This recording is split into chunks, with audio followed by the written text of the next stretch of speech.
ఒక ఇంజనీరింగ్ చదివి software side మీరు జాబ్ చేసి సివిల్స్ సైడ్ అసలు ఎందుకు వచ్చారు? నాకు సివిల్స్ అంటే ఏంటో అంత అవేర్నెస్ లేదండి. సో ఇనీషియల్గా కొన్ని ఫెయిల్యూర్స్ అయితే వచ్చినాయి, but later I got into IAS.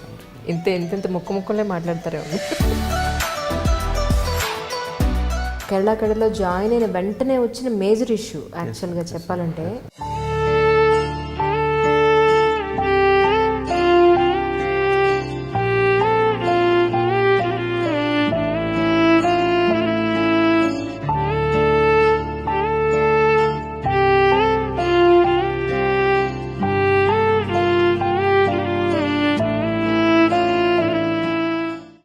వేరే వాళ్ళైతే చాలా టెన్షన్ పడి ఎలాంటి డెసిషన్ తీసుకుంటే ఏం జరుగుతుందో అనే ఒక భయంలో ఉంటారు. 2.5 లక్షల ప్రజల్ని కానీ అలాగే వందలలో మూగజీవాలను కూడా కాపాడారు అని చెప్పని నేను విన్నాను. సో ఆ రోజు నైట్ నేను ఫినాన్స్ మినిస్టర్ గారు ఒక మీటింగ్లో ఉన్నాము.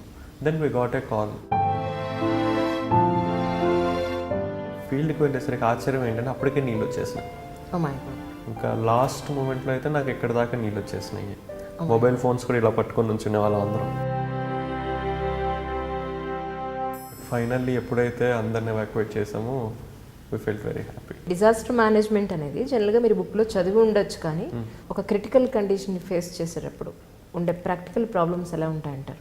ఇదంతా జరుగుతున్నప్పుడు we are getting phone calls, boat అక్కడికి పంపించండి, బోట్ ఇక్కడికి పంపించండి, బోట్ అక్కడికి పంపించండి అని చెప్పేసి ఒక వాలంటీర్ గ్రూప్ నన్ను గమనిస్తుంది అనమాట. ఓకే, అంతా అయిపోయిన తర్వాత వాళ్ళు అడిగారు, అండ్ జనాలందరికీ తెలియదు ఇంకొకటి ఏంటంటే I was a India topper in Geography. Okay, so అలా 48 అవర్స్ అయిపోయిన తర్వాత నేను బయటకు వస్తున్నప్పుడు ఆ వాలంటీర్స్ ఒక కామెంట్ ఉన్నారు, sir really we have seen a leader. Actually world health organization వాళ్ళు కూడా తీసుకొచ్చిన మెడిసిన్స్లో ఒక్క మెడిసిన్ కూడా యూజ్ చేయకుండా అలాగే మళ్ళీ రిటర్న్ పంపించారు కదా. భరత్ అని నేను సినిమా చూసానండి.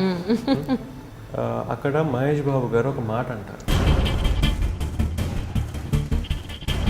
మేము ఇంత ఇదిగా అన్నీ చేయగలిగాము అంటే మా బ్యాక్ బోన్ సపోర్ట్ ఎవరంటే local self government. World health Organization వచ్చి వాళ్ళు కూడా ఆశ్చర్యపోయారు, నిజంగా ఏం రిపోర్ట్ అవ్వలేదు, మీరు దాచిపెడుతున్నారు. There is nothing to hide. So lot of medicines they have taken back.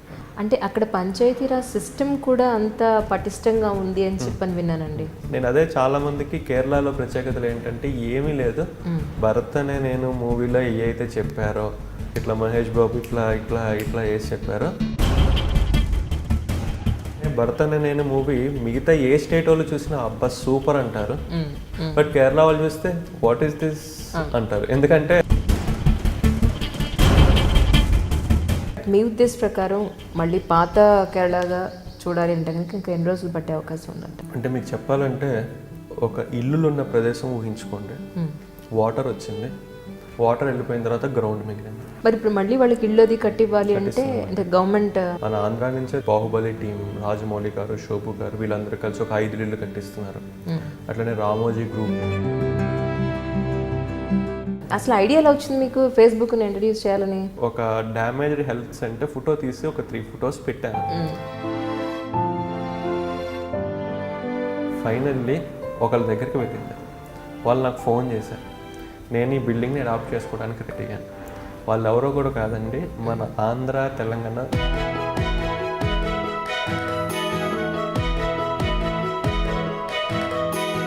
3 అటెంప్ట్స్లో రాకపోవడానికి గల కారణం, 4th అటెంప్ట్లో రావడానికి గల కారణం అంటే మీరేం చెప్తారు? 10th ఇంటర్మీడియట్లో ఇంజనీరింగ్లో ఐఎమ్ టాపర్. ఓకే, ఆ ఈగోతోనే ఎగ్జామ్ రాశాను, 3 టైమ్స్ ఫెయిల్ అయిపోయాను. ఈ రిట్రాస్పెక్ట్ చేసుకుంటే నాలో తప్పులు నాకు ఒకటి కూడా కనిపించలేదు. సరే ఇంకా నాకు అర్థం కాకపోయినా నాలో తప్పులు నా ఫ్రెండ్స్కి ఏమైనా అర్థమవుతాయేమో అని చెప్పేసి ఒక్కొక్కరి ఇంటికి వెళ్ళి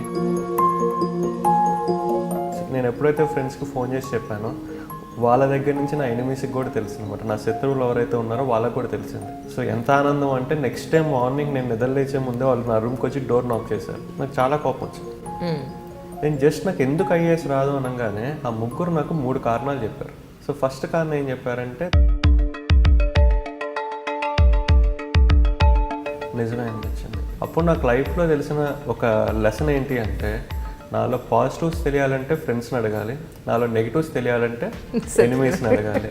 సో 3 mistakes 1.5 year మూడింటిని ఓవర్కమ్ చేశాను. And I attempted and I got all India 66 rank. Balalatha madam దగ్గర మీరు జాయిన్ అయిన తర్వాత పొద్దున్న 4ంటికి నువ్వు వచ్చి చదివితేనే నేను ఇస్తానని అన్నారట, నిజమేనా? Yes, true. అవునా? మేడం అది కావాలనే చేశారు.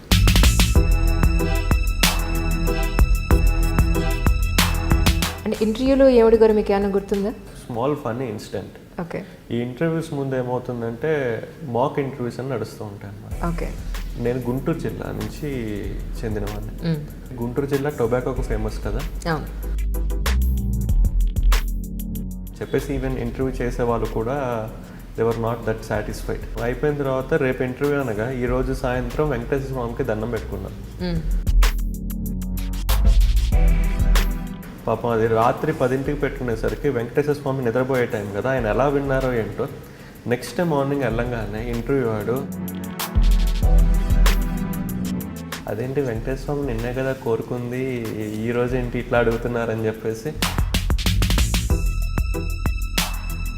ఆయన నాకన్నా సీనియర్ కదా, కొన్నిసార్లు ఆ దేవుడే మనకి సపోర్ట్ చేస్తాడని చెప్పేసి అండ్ ఐ ఓవర్కమ్.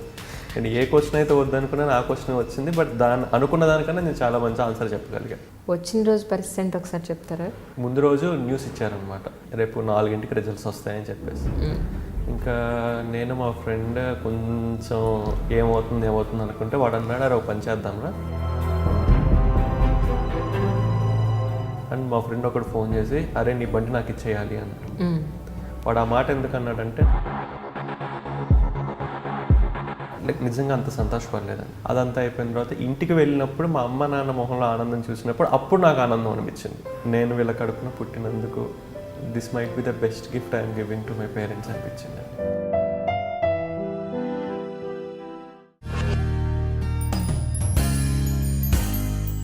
హాయ్ అండి, ఈనాడు దిల్సే విత్ మీ అంజలిలో నా స్పెషల్ గెస్ట్ ఎవరు అంటే కృష్ణతేజ ఐఏఎస్. ఆయన గురించి పెద్దగా మీకు పరిచయం చేయక్కర్లేదని అనుకుంటున్నాను. సో ఆయన విశేషాలు ఆయన మాటలను తెలుసుకుందాం. కృష్ణతేజ గారు నమస్కారం అండి. నమస్కారం. ఎలా ఉన్నారు? ఫైన్ అండి. సో మొన్న బోట్స్కి సంబంధించిన సంబరాల్ని సక్సెస్ఫుల్గా నడిపించారా? ఇట్స్ గ్రాండ్ సక్సెస్ అండి. కదా, గ్రాండ్ సక్సెస్. అంటే మీరు కూడా కేరళ వాసి కాదు కాబట్టి ఇప్పుడంటే కేరళ వాసి అనుకోండి. I think you have enjoyed a lot too. అంతేనంటారా? అంటే I'm a part of that boat race అండి. Exactly. So I'm the secretary of that boat race. So I enjoy to the maximum అండి. ఓకే. ఇంత ముక్కలే మాట్లాడతారేమో మీరు. That's fine. No, just I'm kidding with you. మిమ్మల్ని కాస్త free చేయడానికి మాట్లాడుతున్నాను. That's it. That's fine. Actually మీ మొన్న జరిగిన వరద బీభత్సం గురించి మొదలు పెట్టమంటారా, లేకపోతే మీ కెరీర్ స్టార్ట్ అయినప్పటి నుంచి ప్రహసనం మొదలు పెట్టమంటారా అనేది నా క్వశ్చన్. ఎక్కడి నుంచి స్టార్ట్ చేద్దాం? అంతేనా? Right, fine. ఒక ఇంజనీరింగ్ చదివి ఒక సాఫ్ట్వేర్ సైడ్ మీరు జాబ్ చేసి సివిల్స్ సైడ్ అసలు ఎందుకు వచ్చారు? యాక్చువల్లీ నాకు సివిల్స్ అంటే ఏంటో అంత అవేర్నెస్ లేదండి. ఓకే. ఎస్పెషల్లీ మా ఫ్రెండ్కి మంచి అవేర్నెస్ ఉండేది. వాడు బాగా ఇంట్రెస్టెడ్ అనమాట, ఇట్లా నేను సివిల్స్ చదవాలి అవ్వాలి అని. సో వాడు నన్ను కూడా ఇన్స్పైర్ చేసి లేదు ఇట్లా సివిల్స్ చదువుదాం అని చెప్పేసి ఈ సివిల్ సర్వీస్లోకి తీసుకెళ్ళినప్పుడు ఇనిషియల్గా కొన్ని ఫెయిల్యూర్స్ అనేవి వచ్చినాయి. ఎందుకంటే was not completely knowing what is civil service అంటే ఏంటి, ఎలా చదవాలి, ఏం చదవాలి, ఈ నాలెడ్జ్ అంతా లేదు. సో ఇనిషియల్గా కొన్ని ఫెయిల్యూర్స్ అయితే వచ్చినాయి. But later I got into IAS అండి. 4 attemptsలో మీకు రాలేదు, 5th attemptలో వచ్చింది. I didn't get in 3 attempts, 4th attemptలో వచ్చింది. సో అంటే ఎక్కడ మీకు వేరియేషన్ ఎక్కడ అనిపించింది? 3 attemptsలో రాకపోవడానికి గల కారణం, 4th attemptలో రావడానికి గల కారణం అంటే మీరేం చెప్తారు? సో యాక్చువల్లీ నేను 10thలో ఇంటర్మీడియట్లో ఇంజనీరింగ్లో ఐఎమ్ ఏ టాపర్. సో నాకు ఎప్పుడైనా సరే మనకు ఒక 3 సక్సెసెస్ అని వచ్చినాయంటే ఆటోమేటిక్గా తెలియకుండా ఒక చిన్న ఈగో ఉంటుంది, లైక్ మనం బాగా చదువుతామని. ఆ ఈగోతోనే ఎగ్జామ్ రాశాను, 3 times ఫెయిల్ అయిపోయాను. అప్పుడు రిట్రోస్పెక్ట్ చేసుకోవటం మొదలుపెట్టా, ఏంటి నాలో ప్రాబ్లం ఏంటి, నాలో తప్పులు ఏంటి అని చెప్పేసి. ఈ రిట్రోస్పెక్ట్ చేసుకుంటే నాలో తప్పులు నాకు ఒకటి కూడా కనిపించలేదు. ఎన్ని రోజులు రిట్రాస్పెక్ట్ చేసుకున్నా నాకు ఒక్కటి కూడా కనిపించట్లేదు. సరే ఇంకా నాకు అర్థం కాకపోయినా నాలో తప్పులు నా ఫ్రెండ్స్కి ఏమైనా అర్థమవుతాయేమో అని చెప్పేసి ఒక్కొక్కరి ఇంటికి వెళ్ళి అరే నాకు ఐఏఎస్ రావట్లేదు, ఏం తప్పు అయ్యి ఉండొచ్చు నాలో అన్నా. అదంటే నువ్వు బాగా చదువుతావు కదా, నువ్వు చాలా స్మార్ట్గా చదువుతావు, చాలా బాగా గుర్తుంచుకుంటావు కదా, నీకు రాకపోవటం ఏంటి? ప్రతి ఒక్కరు ఇదే రిపీట్ చేస్తున్నారు కానీ ఎవడు నాలో ఇదిరా తప్పు, నీకు ఇంతకని రావట్లేదు అని ఎవడు చెప్పినోడు లేడు. ఇంకా నాకు నాలో తప్పులు అర్థం కావట్లేదు. ఇంకా నేను డిసైడ్ అయిపోయాను, ఇంకా సివిల్స్ మనకి రాకపోవచ్చు, మనం వదిలేసి తిరిగి జాబ్కి వెళ్ళిపోదామని.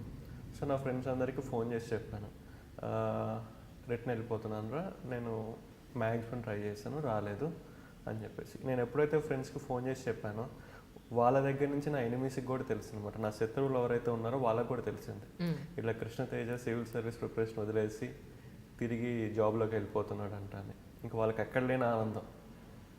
సో ఎంత ఆనందం అంటే నెక్స్ట్ టైం మార్నింగ్ నేను నిద్రలేచే ముందే వాళ్ళు నా రూమ్కి వచ్చి డోర్ నాక్ చేశారు.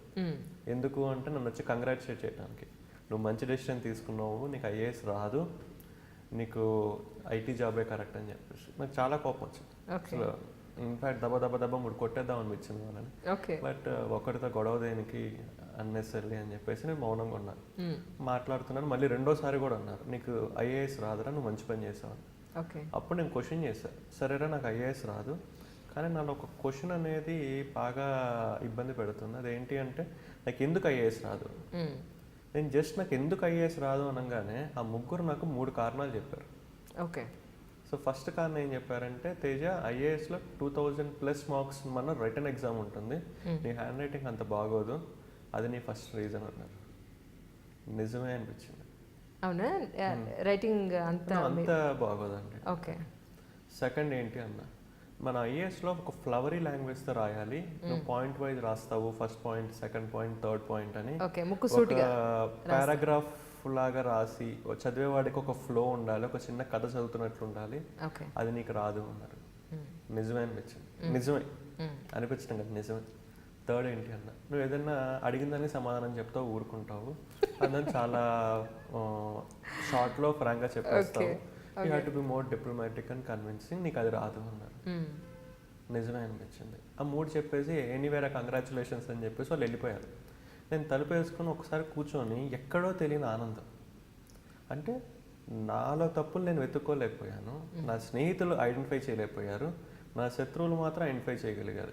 అప్పుడు నాకు లైఫ్లో తెలిసిన ఒక లెసన్ ఏంటి అంటే, నాలో పాజిటివ్స్ తెలియాలంటే ఫ్రెండ్స్ని అడగాలి, నాలో నెగిటివ్స్ తెలియాలంటే ఎనిమీస్ని అడగాలి. అండ్ ఎప్పుడైతే నాకు ఈ 3 మిస్టేక్స్ తెలిసినాయో, I started preparing for handwriting. Handwriting రోజుకి 2 hours రాసేవాడిని. ఈ రోజు నేను ఫైల్స్ మీద రాస్తుంటే బ్లాక్ కలర్తో అది ప్రింట్అవుటా లేదా రిటర్నా అని అడుగుతారు. సో అంత ఇదిగా నా హ్యాండ్ రైటింగ్ని I have changed it. In fact నేను ఒక యూకేజీ టీచర్ దగ్గర, అంటే యూకేజీ టీచర్ దగ్గరికి వెళ్ళి ఆ దగ్గర హ్యాండ్ రైటింగ్ నేర్చుకున్నాను. ఇనీషియల్గా వాళ్ళ ఇంటికి వెళ్ళినప్పుడు మా పిల్లల కోసం వెళ్ళానేమో అనుకుంది. తర్వాత నేనే హ్యాండ్ రైటింగ్ నేర్చుకోవాలి మేడం అంటే షీ సెడ్ దట్ మీరు ఇట్లా మాట్లాడకూడదండి, మీరు వెళ్ళిపోండి అంది. సో లేదు మేడం నిజంగా నేనే నేర్చుకోవాలంటే she scolded me and send me back. But next day మళ్ళీ వెళ్ళాను. ఇంకా 4th డేకి నిజంగానే పాపం ఇతను హ్యాండ్ రైటింగ్ నేర్చుకోవాలనుకుంటున్నాడేమో అని చెప్పేసి she really taught me the hand writing, how to write a good hand writing. So ఆమె హెల్ప్ వల్ల నేను కంప్లీట్గా హ్యాండ్ రైటింగ్ అనేది మార్చుకున్నాను. సో అదేవిధంగా ఫ్లవరీ లాంగ్వేజ్ రోజుకి 3 hours, 4:30 నుంచి 7:30 ఇంకా కొంతసేపు ఎక్కువ దాకా దాదాపు ఒక ఎగ్జామ్ రాసేవాడిని. హైదరాబాద్లో బాల్లత గారు ఉన్నారు, already she was a topper in civil service. తన దగ్గర నేను పర్సనల్గా గైడెన్స్ తీసుకున్నాను. సో 1 year ప్రతిరోజు మేడం నా కోసం 3:00 తెల్లవారుజామున క్వశ్చన్ పేపర్ వాళ్ళ ఇంట్లో పెట్టి ఉంచేది, తలుపు ఓపెన్ చేసి పెట్టేవాళ్ళు, నేను వచ్చేసి కూర్చొని 3 hours రాసేవాడిని. ప్రతిరోజు ఈవినింగ్ తను ఇక్కడ కాదు, ఇక్కడ ఇలా తప్పు చేసావు, అక్కడ అలా తప్పు చేసావు, ఇక్కడ నువ్వు ఈ ఫ్రేజ్ వదులు ఈ ఫ్రేజ్ వాడు అని చెప్పి చాలా నీట్గా చెప్పేవాళ్ళు. 1 year 3 hours రోజు తెల్లవారుజామున. ఆమె ఒక కండిషన్ పెట్టారు, నువ్వు ఏ రోజైనా సరే ఎగ్జామ్కి రాకపోతే ఇంకా ఆ రోజు నుంచి నేను నీకు చెప్పను అని చెప్పేసి. So without break 1 year 365 days నేను ఎగ్జామ్ రాశాను 3 hours. సో 3 అవర్స్ ఎప్పుడైతే ఎగ్జామ్ రాసానో ఆటోమేటిక్గా నా లాంగ్వేజ్ అనేది మారిపోయింది. నేను 1 ఇయర్ తర్వాత నేను ఫస్ట్ రాసింది ఇప్పుడు కంపేర్ చేసుకుని నాకు ఈజీగా అర్థమైపోయింది. ఓకే, ఆ రోజు అలా రాశాను, ఈరోజు ఇలా రాస్తున్నానని. సో నా సెకండ్ మిస్టేక్ని ఓవర్కమ్ చేశాను. Next third mistake is how to tell things convincingly. దానికోసం RC Reddy IAS study circle అని చెప్పి ఒక మంచి ఇన్స్టిట్యూట్ ఉంది హైదరాబాద్. అందులోకి వెళ్ళి ఒక ఫ్యాకల్టీగా జాయిన్ అయ్యి టీచ్ చేసేవాడిని స్టూడెంట్స్కి. So that helped me in explaining the things more convincingly and diplomatically. So 3 mistakes, 1.5 year, మూడింటిని ఓవర్కమ్ చేశాను. And I attempted and I got all India 66th rank. సో నేను నేర్చుకున్న ఫిలాసఫీ ఏంటంటే లైఫ్లో సంతోషపడాలి అంటే స్నేహితులు కావాలి, లైఫ్లో ఎదగాలి అంటే శత్రువులు కావాలి. సో ఎదగాలి అంటే శత్రువులను ఐడెంటిఫై చేయాలి అండ్ వాళ్ళ దగ్గర నుంచి మన తప్పులు ఏంటో తెలుసుకోవాలి. This the small philosophy from my preparation I learn. So nice. అంటే మీ ఈ 3 attempts అప్పుడు మీ కోచింగ్ ఎక్కడ తీసుకున్నారు? సో యాక్చువల్లీ కోచింగ్ కొన్ని ఢిల్లీలో తీసుకున్నాను, కొంత హైదరాబాద్లో తీసుకున్నాను. బట్ పర్ఫెక్ట్గా ఒక ఓరియంటేషన్ అనేది నాకు దక్కింది మాత్రం ఫ్రమ్ బాలత గారు. బాలత మేడం దగ్గర మీరు జాయిన్ అయిన తర్వాత పొద్దున్న 4 నువ్వు వచ్చి చదివితేనే నేను ఇస్తానని అన్నారండి, నిజమేనా? Yes, true. అవునా? కండిషన్ పెట్టారు, రోజుకి 4:30 కల్లా నువ్వు రావాలి, 3 hours ఎగ్జామ్ రాయాలి. ఏ రోజైనా సరే నువ్వు రావటం మానేస్తే ఇంకా ఆ రోజు నుంచి నేను ఆపేస్తాను. కొన్ని వందల ఎగ్జామ్స్ పెట్టారు మీకు పొద్దున్న. 365 ఎగ్జామ్స్. ఆ ఎగ్జామ్స్ రాసినవన్నీ కూడా ఒక బుక్ చేసి నేను మేడంకి ఇచ్చాను అనమాట. Madam this is what. Madam కూడా ఎవరికైనా ఇప్పుడు చూపిస్తున్నారు, ఫస్ట్ ఈ అబ్బాయి ఇలా రాసేవాడు, లాస్ట్ ఇలా మారాడు. సో మీరు కూడా అలా కన్సిస్టెన్సీ అనేది మెయింటైన్ చేస్తే వస్తుంది. అంటే మేడం అది కావాలనే చేశారు. ఒక ఐఏఎస్ ఆఫీసర్కి కావాల్సింది ఏంటి అంటే కన్సిస్టెన్సీ అనే ఒక గుణం. అంటే ఏదైనా మొదలుపెట్టినప్పుడు ఆ మొదలుపెట్టిన దాన్ని చాలా ఓపిక్గా నేర్పుతో కంటిన్యూస్గా తీసుకువెళ్ళాలి, అప్పుడే అది నిలబడుతుంది. సో దాన్ని నాకు ఆ 1 year కంటిన్యూస్గా నేను ఎగ్జామ్స్ రాయటం వల్ల అది అలవాటేటట్టు చేశారనమాట. ఎగ్జాక్ట్లీ. అంటే ఎర్లీ మార్నింగ్ 4 o'clockకి మీరు బాలత మేడం దగ్గర ఉండాలి అని అంటే మీరు ఎన్నింటికి లేవాల్సి వచ్చేది? 3కి లేచేవాడిని, ఒక 1/2 hour రివైజ్ చేసుకునేవాడిని ఎగ్జామ్కి, 1/2 hour రెడీ అయిపోయి వెళ్ళిపోయేవాడిని. ఓకే. సో ఈరోజు మీరు సివిల్స్ సాధించారు, ఒక ఐఏఎస్ అయ్యారు అని అంటే ఆ క్రెడిట్ గోస్ టు అని అంటే ఎవరి పేరు చెప్తారు? ఆబ్వియస్లీ అండి, first is mummy, daddy and sister, and then is to Balatha గారు, then is to my friend Hariprasad, and next is to my cousin Narendranath. Okay. So these are the people. So అంటే మీరు కేరళ క్యాడర్కి మీరు యాక్చువల్లీ అది 11th option 12th option మీరు పెట్టుకున్నట్టున్నారు. లేదండి, it's my 6th option. 6th option. So అంటే మీకు అక్కడ రావడానికి గల కారణం ఏంటంటే 66 గ్రేడ్ అంటే it's not a small thing actually. Below 100 వచ్చింది. బట్ ఆ టైంలో ఏంటంటే ఓపెనింగ్స్ తక్కువగా ఉన్నాయండి. సో దానివల్ల ఏంటంటే ఐ గాట్ కేరళ అనమాట. Okay. But it's a good cadre. Yeah, definitely, డౌటే ఉంది అందులో మీకు. అంటే ఇంటర్వ్యూలో ఏమడిగారు మీకు ఏమైనా గుర్తుందా? యా, ఇంటర్వ్యూలో I have a small funny incident. Okay. ఈ ఇంటర్వ్యూస్ ముందు ఏమవుతుందంటే మాక్ ఇంటర్వ్యూస్ అని నడుస్తూ ఉంటాయి అన్నమాట. ఓకే. నేను హైదరాబాద్లో ఒక మాక్ ఇంటర్వ్యూకి వెళ్ళాను. నేను గుంటూరు జిల్లా నుంచి చెందినవాడిని. సో ఆ ఇంటర్వ్యూ అంతా ఏం జరిగిందంటే, గుంటూరు జిల్లా టొబాకోకు ఫేమస్ కదా. సో మరి టొబాకో అంటే ఈ సిగరెట్ తాగడం కరెక్ట్ అంటావా రాంగ్ అంటావా అని అడిగారు. నేను రాంగ్ అని చెప్పాను. వాళ్ళు కరెక్టే, అది నా హక్కు, it's my way of expressing అంటారు ఇంటర్వ్యూ చేసేవాళ్ళు. సో ఒక 1/2 hour నా ఇంటర్వ్యూ అంతా సిగరెట్ తాగచ్చా తాగకూడదా అనే దాని మీదే జరిగిందనమాట. నాకు అర్థమైపోయింది ఇంటర్వ్యూ బాగా జరగలేదు అని చెప్పేసి. ఈవెన్ ఇంటర్వ్యూ చేసే వాళ్ళు కూడా they were not that satisfied, ఎందుకంటే 30 minutes కేవలం సిగరెట్ మీదే ఇంటర్వ్యూ జరిగింది. నేను అయిపోయిన తర్వాత రేపు ఇంటర్వ్యూ అనగా ఈరోజు సాయంత్రం వెంకటేశ్వర స్వామికి దండం పెట్టుకున్నాను. స్వామి, ఇంటర్వ్యూలో ఏ క్వశ్చన్ అయినా అడగమండి, సమాధానం చెప్తాను, ఈ సిగరెట్ ఈ టొబాకో విషయం మాత్రం వద్దు అని చెప్పేసి దండం పెట్టుకున్నాను. పాపం అది రాత్రి 10కి పెట్టుకునేసరికి వెంకటేశ్వర స్వామి నిద్రపోయే టైం కదా, ఆయన ఎలా విన్నారో ఏంటో. నెక్స్ట్ డే మార్నింగ్ వెళ్ళంగానే ఇంటర్వ్యూ వాడు yes Krishna please come in sit అన్నారు. థ్యాంక్ యూ అండి, నువ్వు ఏ జిల్లాకి చెందినవాడుగా అన్నారు. ఓకే. నాకు ఎందుకో డౌట్ వచ్చింది. సో గుంటూరు జిల్లా సార్ అన్నా. గుంటూరు జిల్లా దేనికి ఫేమస్ అన్నారు. అదేంటి వెంకటేశ్వర స్వామి నిన్నే కదా కోరుకుంది, ఈ రోజు ఏంటి ఇట్లా అడుగుతున్నారని చెప్పేసి. సో సార్ గుంటూరు జిల్లా మిర్చికి బాగా ఫేమస్ సార్, రెడ్ చిల్లీస్కి బాగా ఫేమస్ అని చెప్పారు. ఓకే. కొంచెం వెటకారంగా చూశాడు. అంటే he came to know that నాకు టొబాకో అని చెప్పడం ఇష్టం లేదని చెప్పి ఆయనకు అర్థమైంది. ఆయన నాకన్నా సీనియర్ కదా. సో లేదు గుంటూరు వేరే దానికి ఫేమస్, అదేంటో చెప్పు అన్నారు. ఓకే. సో ఇంకా నా నోట్ నుంచి టొబాకో అన్న మాట వాళ్ళు విందామని డిసైడ్ అయిపోయారు. ఇంకా నేనేం చేసేది లేదని చెప్పి sir Guntur is also famous for tobacco అన్నా. రైట్. మరి ఫస్ట్ టొబాకో ఎందుకు చెప్పలేదు అన్నారు. అంటే ఇప్పుడు నేను దీన్ని కవర్ చేయాలి. సార్ ఒకప్పుడు టొబాకో ఫేమస్, ఇప్పుడు ఎక్కువ రెడ్ చిల్లీస్కి ఫేమస్ సార్. టొబాకో యొక్క మార్కెట్ తగ్గింది అన్నా. ఓకే సరే, అయితే నువ్వు గుంటూరు జిల్లా కదా, గుంటూరులో చాలామంది పొగాకు రైతులు ఉన్నారు కదా, నువ్వే గనక గుంటూరు జిల్లా కలెక్టర్ అయితే ఈ పొగాకును నిషేధిస్తావా, ప్రమోట్ చేస్తావా అని అడిగారు. అబ్బా ఏదైతే వద్దనుకున్నాను సేమ్ అదే క్వశ్చన్ తీసుకొచ్చి నా ముందు పెట్టారనుకొని ఒక నిమిషం ఆలోచించి, సార్ నేనే కనుక గుంటూరు జిల్లా కలెక్టర్ని అయితే టొబాకోని వెంబటినే నిషేధించాను. ఒక 5 ఏళ్ళు రోడ్ మ్యాప్ పెట్టుకొని ప్రతి సంవత్సరం కొంచెం నిషేధిస్తూ, ఆ నిషేధిస్తున్న కొంచెంలో రైతులకు వేరే జీవనోపాధి కల్పిస్తూ గ్రాడ్యువల్గా 5 ఇయర్స్లో దాన్ని జీరో చేస్తాను సార్. అండ్ అదే టైంలో పొగాకు తాగే వాళ్ళకు కూడా రీహాబిలిటేషన్ ప్రొవైడ్ చేస్తూ ఉంటాను. ఈ రెండింటిని ప్యారలల్గా తీసుకువెళ్తే కనుక మనం దాన్ని సస్టైనబుల్గా చేయొచ్చు. సడన్గా రేపు వచ్చేసి నేను గుంటూరు జిల్లా కలెక్టర్ అయ్యాను, టొబాకోని ఆపేస్తాను అంటే అది చాలా కౌంటర్ ప్రొడక్టివ్ అవుతుంది, చాలా లైవ్లీహుడ్ నష్టపోతాము. సో అందుకని ఫేజ్ వైజ్గా మారుస్తాను అన్న. సో ఎందుకు నేను ఈ సమాధానం చెప్పానో తెలియదు, బట్ ఈ సమాధానంలో వాళ్ళకేం కనిపించిందంటే ఒక మెచ్యూరిటీ. అంటే వీడు ఎడహాక డెసిషన్ తీసుకోడు, ఊరికే చేతిలో పవర్ ఉంది కదా అని చెప్పి ఇష్టం వచ్చినట్టు చేసాడు, ఆలోచిస్తాడు అన్న ఫీలింగ్ అనేది నేను 5గురిలో చూశాను అనమాట. సో దట్ ఈస్ వాట్ అప్పుడు అనిపించింది.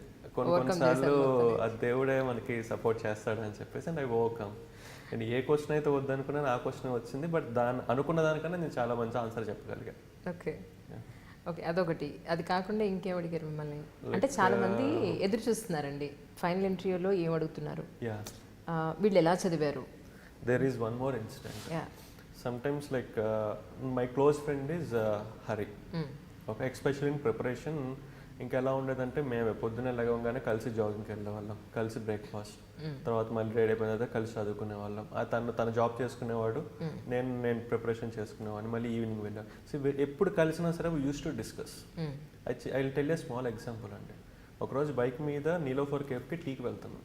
ఓకే, మై ఫ్రెండ్ వెనకాల కూర్చొని భుజం మీద ఇలా చేపెట్టి, అరే నాకెందుకో నీకు లీక్ న్యూ మీద క్వశ్చన్ అడుగుతారేమో అనిపిస్తుందిరా, నువ్వు చదువుకో అన్నారు. ఆయన ఎవరు అన్నారు. మొన్న చనిపోయారు కదా సింగపూర్ ఫార్మర్ ప్రైమ్ మినిస్టర్, నువ్వు చదువుకోరా, నాకు ఎందుకో తెలియదు అనిపిస్తుంది అన్నారు. నాకేంటంటే ఒకటి తెలియంది ఏదైనా విషయం నేను ఈ రోజు కనుక వింటే ఈవినింగ్ వెళ్ళి నోట్స్ రాసుకుంటాను. Okay, so I will make a notes of the entire thing. So ఆ రోజు నైట్ 11 గంటల వెళ్ళి లీక్ న్యూ మీద ఒక నోట్స్ రాసుకున్నాను. ఓకే, సో ఇంటర్వ్యూ అంతా అయిపోయి లాస్ట్లో ఒక బాగా సీనియర్ అతను, ఒక 75 ఇయర్స్ ఉంటాయి, అతను, mister Krishna, I'm going to ask you the toughest question, if you know tell us, if you doesn't know keep quiet and go. So అప్పటిదాకా బాగా ఇంటర్వ్యూ చేశాను అన్న ఒక ఫీలింగ్ వల్ల ఆయన ఎప్పుడైతే వచ్చేసి నేను టఫెస్ట్ క్వశ్చన్ అడుగుతున్నా అన్నారో సడన్గా ఆ కాన్ఫిడెన్స్ అంతా లోక్ అయిపోయి I was waiting what is the question, okay, who is leak venue అన్నారు. was shocked. మీ ఫ్రెండ్ తో షేర్ చేసుకున్నారా? Yeah. So Lee Kuan is a former premier of Singapore, sir. Why he is in news అన్నారు. Sir, he is recently expired, so that's the reason why he is in news. What is his greatness అన్నారు. Sir ఆయన సింగపూర్ని ఈ విధంగా develop చేశారు, ఒక పేదరికం నుంచి ధనిక దేశంగా మార్చారు. ఎలా మార్చారు సార్? ఇనిషియల్గా ఆయన పోర్ట్ని డెవలప్ చేశారు, టూరిజంని, ఫినాన్షియల్ హబ్స్ని, స్టార్టప్స్ని, అట్లా అన్నింటినీ డెవలప్ చేసుకుంటూ వచ్చి ఈరోజు సింగపూర్ని ఒక ధనిక దేశంగా మార్చారు. మరి ఆయనలో ఉన్న నెగిటివ్స్ ఏంటి అన్నారు. సార్ ఈ క్రమంలో మీడియాని బాగా అణిచివేశారు, పీపుల్ యొక్క ఫ్రీడాన్ని కొంచెం అణిచివేశారు, అది ఆయనలో ఉన్న నెగిటివ్స్ అన్నారు. Okay then Teja, very good, తీసుకో అంటే ఆయన కష్టమైన క్వశ్చన్ అడుగుతా అని చెప్పి ఆ క్వశ్చన్లో కూడా మళ్ళీ సబ్ క్వశ్చన్స్ కూడా నేను ఆన్సర్ చేయగలిగాను. నోట్స్ ప్రిపేర్ చేసుకోవడం వల్ల, అంటే లైక్ ఒక కాన్సెప్ట్ని సమగ్రంగా చదవటం వల్ల. So I was very happy. బయటకు రాగానే మా ఫ్రెండ్ నాతో పాటే ఉన్నారు, సో అతనికి చెప్పానమాట, సో ఇలా జరిగిందని. And I called my mom and told that I'm going to be in service. ఏది వస్తుందో తెలియదమ్మా, బట్ ఈసారి మాత్రం నేను సర్వీస్లో ఉంటున్నానని చెప్పాను. అని చెప్పి అమ్మ నువ్వు నాన్నకు కానీ ఎవరికి చెప్పొద్దు, మళ్ళీ వాళ్ళు ఆశలు పెట్టుకుంటారు, మళ్ళీ ఒకవేళ రాకపోతే ఇబ్బంది అవుతుంది, బట్ నాకు ఈసారి మొత్తం సర్వీస్ వస్తుంది మా అన్న. So I got service that time. తర్వాత ఎన్ని రోజులకి ఎంట్రీ అయిన తర్వాత ఎన్ని రోజులకి రిజల్ట్ వచ్చిందండి? June 4th is my interview and July 2nd is the results. Okay, వచ్చిన రోజు పరిస్థితి ఏంటి ఒకసారి చెప్తారా? సో యాక్చువల్లీ అగైన్ ముందు రోజు న్యూస్ ఇచ్చారనమాట, రేపు రిజల్ట్స్ వస్తున్నాయి, రేపు 4ంటికి రిజల్ట్స్ వస్తాయని చెప్పేసి. ఇంకా నేను మా ఫ్రెండ్ కొంచెం ఏమవుతుంది అనుకుంటే వాడు అన్నాడు, అరే ఒక పని చేద్దాంరా, మన ఇద్దరం కలిసి సినిమాకి వెళ్దాము, ఓకే సినిమా మధ్యలో ఉన్నప్పుడు రిజల్ట్స్ వస్తాయి, సో దట్ ఏదైతే అది అయింది అన్న. ఓకే, సో నేను వాడు జీవీకేకి వచ్చి బండి పెట్టేసి సినిమా టికెట్ పెట్టడానికి ఇట్లా పెట్టాము. ఓకే, అండ్ మా ఫ్రెండ్ ఒకడు ఫోన్ చేసి అరే నీ బండి నాకు ఇచ్చేయాలి అన్నాడు. వాడు ఆ మాట ఎందుకు అన్నాడంటే నాకు వాడికి ఒక పందెం ఉంది, నాకు 100 లోపల ర్యాంక్ వస్తే నా బుల్లెట్ వాడికి ఇచ్చేస్తానని చెప్పేసి. అయ్యో, ఓకే, సో అదేం పందెంగా సరండి, అతను మీకు ఇచ్చేది పోయి మీరు ఇచ్చేస్తారు. యాక్చువల్లీ నా మీద నాకు నమ్మకం లేనప్పుడు వాడికి ఉండేదండి. ఓకే, ఒకరోజు బైక్ మీద వెళ్తున్నప్పుడు నేను ఏమవుతుందో అని అంటే నీకు ఈసారి 100 లోపల వస్తుందని అన్నాడు. నాకు నా మీద నమ్మకం లేదురా, 100 లోపల వస్తుందంటే నాకుందిరా నీకు 100 లోపల వస్తుంది, అట్లా డిస్కషన్ అయ్యి పందెమా అన్నాడు. పందెం అన్నాడు, ఏంటి అన్నాడు, ఈ బండి అన్నాడు. ఓకే అన్నాడు. సో వాడు ఆ రోజు ఫోన్ చేశారే నీ బైక్ నాకు ఇవ్వాలి అన్నాడు. ఐ వాజ్ షాక్డ్, అంటే నాకు 100 లోపల వచ్చింది, కన్ఫర్మ్ అయిపోయింది మీకు. ఓకే, సో ఎంత ర్యాంక్ అంటే గెస్ చేయి అన్నాడు. ఐ కాన్ గెస్ అన్నా, 66 అన్నాడు. Okay, so I was shock. ఎగిరి గంతేసారు ఒకసారి. లైక్ నిజంగా అంత సంతోషపడలేదండి, షాక్ అయ్యాను, హ్యాపీగా ఫీల్ అయ్యాను. అమ్మకు ఫోన్ చేసి చెప్పాను, నాన్నకు ఫోన్ చేసి చెప్పాను, అక్కకు ఫోన్ చేసి చెప్పాను, మేడంకి బాలత్త గారికి ఫోన్ చేసి చెప్పాను. అదంతా అయిపోయిన తర్వాత ఇంటికి వెళ్ళినప్పుడు మా అమ్మ నాన్న మొహంలో ఆనందం చూసినప్పుడు అప్పుడు నాకు ఆనందం అనిపించింది. నాకు ర్యాంక్ వచ్చినప్పుడు అంతేం అనిపించలేదు, ఎందుకంటే after 3 years I'm getting rank. నాకు ముందు నుంచే తెలుసు ఈసారి వస్తుందని చెప్పేసి. బట్ అమ్మ నాన్న మొహంలో సంతోషం చూసినప్పుడు మాత్రం రియల్లీ నేను వీళ్ళ కడుపున పుట్టినందుకు this might be the best gift I'm giving to my parents అనిపించిందండి. Okay, so nice. యాక్చువల్లీ ఎందుకు అడుగుతున్నానంటే ప్రతి మనిషి జీవితంలోనూ ఐఏఎస్ లేదా ఒక సివిల్ సర్వెంట్ అవ్వడం అనేది ఒక గొప్ప కళ. అందరికీ అంత ఈజీగా దొరికేది కాదు. ఒక మాటలో చెప్పాలంటే ఎవరికో ఒకళ్ళకో సింగిల్ అటెంప్ట్లో, ఫస్ట్ అటెంప్ట్లో, సెకండ్ అటెంప్ట్లో దొరికేది. అంత కష్టపడి సంవత్సరం పొడవునా కష్టపడి ఎన్నో ఆశలు పెట్టుకొని చాలా త్యాగాలు దానికోసం, entertainment, enjoyment, friends, parties, everything అన్నీ పక్కన పెట్టి దీనికోసమే ఇది అచీవ్ చేసేంత వరకు అంత ఫోకస్డ్గా ఉన్న ఫైనల్ క్షణాన ఎలా ఉన్నారనేది ప్రతి ఒక్కరిని అడుగుతున్నాను. యాక్చువల్లీ ఎన్నాళ్ళు అయింది ఇప్పటికి మీరు సర్వీస్లో జాయిన్ అయ్యి? 2015 బ్యాచ్ అండి. 2015 July 4th ర్యాంక్ వచ్చింది. ఓకే, సో September 7th 2015 నాకు ఐఏఎస్ కన్ఫర్మేషన్ వచ్చింది. Okay, so this is 3 years complete, 4th yearలో ఉన్నానండి. ఆ 3 yearsలో 2 years నాకు training, 1 year as sub collector I worked in LFP అండి. అవునండి. సో అంటే ఇక్కడ మీరు ఏమనుకోకపోతే ఒక క్వశ్చన్ అడుగుతారు, ఓపెన్గా చెప్తారనుకుంటున్నాను. సివిల్స్ పాస్ అయిపోయిన తర్వాత, అచీవ్ చేసేసిన తర్వాత చాలామంది ఇన్స్టిట్యూషన్స్ మా దగ్గర చదువుకున్నామని చెప్పండి, మేము మీకు ఇంత అమౌంట్ ఇస్తామని సివిల్ సర్వెంట్స్ అయిన వాళ్ళని ఒక బిజినెస్ పరంలో వాళ్ళు ఒకలాంటి ట్రాప్లోకి తీసుకెడుతున్నారండి. మీ దగ్గరికి ఎవరైనా వచ్చారు అలాగా? మా ఇన్స్టిట్యూట్ పేరు చెప్పండి, మా దగ్గర తీసుకున్నామని, మీకు ఇంత ఇస్తాం. రియల్లీ టెల్లింగ్ లేదండి. Okay, no one has come forward like that. నేను చదివింది ఆర్సీ రెడ్డిలో అండ్ బాలలత గారి దగ్గర, వాళ్ళిద్దరే క్లెయిమ్ చేసుకున్నారు. నన్ను ఎవరు అడిగినా సరే నేను ఈ 2 ఇన్స్టిట్యూషన్స్. ఆర్సీ రెడ్డిలో ఏం చదివారు మీరు? నేను చదవలేదండి యాక్చువల్, ఆర్సీ రెడ్డిలో కోచింగ్ ఏం తీసుకోలేదు, బట్ అక్కడ ఉన్న లెక్చరర్స్ అందరూ నాకు హెల్ప్ చేశారు. ఓకే, సో కాబట్టి నేను indirect I'm student of that. Exactly. Maybe నేను క్లాస్లో కూర్చోకపోయినా అక్కడ హిస్టరీ చెప్పేవాళ్ళు కానివ్వండి, పబ్లిక్ అడ్మినిస్ట్రేషన్ చెప్పేవాళ్ళు కానివ్వండి, వీళ్ళందరూ నాకు సహాయం చేశారు. సో యూజువల్లీ ఆసిరెడ్డి గారు క్లెయిమ్ చేసుకున్నారు అండ్ బాలలత గారు క్లెయిమ్ చేసుకున్నారు, అంతే. No one has asked. Okay, okay. అంటే మీ ఇంట్లో వాళ్ళు అనలేదా ఇదేంట్రా ఏపీ కానీ లేకపోతే తెలంగాణ కానీ ఇక్కడ దగ్గరలో ఏదైనా వస్తుందేమో, ఎక్కడో కేరళలో వేసేసారు అని ఏమనలేదా? In fact my father is very happy అండి. అవునా? Like I have a small incident. 2011లో మా అల్లుడిది అన్నప్రాసన. ఓకే, మేనల్లుడిది. గురువాయూరు వెళ్ళాము. ఓకే. అక్కడ ఎవరో చెప్పారు మా అమ్మకి, అక్కడ ఒక ప్రదక్షిణ చేసి ఏమైనా కోరుకుంటే కనుక జరుగుతాయని. నేను దేవుణ్ణి నమ్ముతా కానీ దేవుణ్ణి గుడ్డిగా నమ్మను. అక్కడ కోరుకుంటే జరుగుతాయి, కోరుకుంటే మాత్రమే జరుగుతాయి అన్న ఒక అభిప్రాయం అయితే నాకు ఉండదండి. But I respect God for the piece he give and the confidence he give, that's all. But ఆ రోజు మా అమ్మ మా అక్క ఆ మాట వినంగానే, అక్కడ ఒక బ్రాహ్మణుడు ఈ మాట చెప్పంగానే, నువ్వు ప్రదక్షిణ చేయి, నువ్వు కోరుకో, ప్రదక్షిణ చేయి, నువ్వు కోరుకొని నన్ను బాగా బలవంత పెట్టారు. సరే ఇంక వీళ్ళిద్దరు చెప్తున్నారు కదా అని చెప్పేసి ఒక ప్రదక్షిణ చేసి కోరుకున్నాను, స్వామి నాకు ఐఏఎస్ వచ్చేటట్లు చూడు స్వామి, give me confidence and strength to give IAS అని. ఇంకా దాని తర్వాత నేను ఎక్కడా కోరుకోలేదు. కరెక్ట్గా 4 years తర్వాత నేను సివిల్స్లో సెలెక్ట్ అయ్యాను, ఐఏఎస్ వచ్చింది అండ్ కేరళ క్యాడర్ వచ్చింది. నా first posting is Guruvayur, that is Thrissur. So and everybody is very happy. And మా నాన్నగారు ప్రతి ఇయర్ శబరిమలకి వెళ్ళేవాళ్ళు. So the next most visited state in my family is Kerala. Exactly. So everyone was very happy with it. మీరు ఏ లాంగ్వేజ్లో రాశారు exam? English అండి. English complete English. అంటే ఇప్పుడు తెలుగు ఆప్షన్ కూడా వచ్చింది కదా, సో అందుకని comfortable more in English than in Telugu. అంటే తెలుగు రాస్తానండి, బట్ ఇక్కడ ఏమవుతుందంటే అండి, మనం ఒక మినిట్కి 30 నుంచి 35 వర్డ్స్ రాయాలి. మనం చిన్నప్పటి నుంచి ఇంగ్లీష్ మీడియం చదువుకున్నట్టు వల్ల ఏమవుతుందంటే ఇంగ్లీష్ కొంచెం ఫాస్ట్గా రాస్తాము దాన్ తెలుగు. సో అందుకని చెప్పి నేను ఇంగ్లీష్లోనే రాస్తానండి కంప్లీట్. అండ్ మై ఆప్షన్ ఈ జియోగ్రఫీ. ఓకే.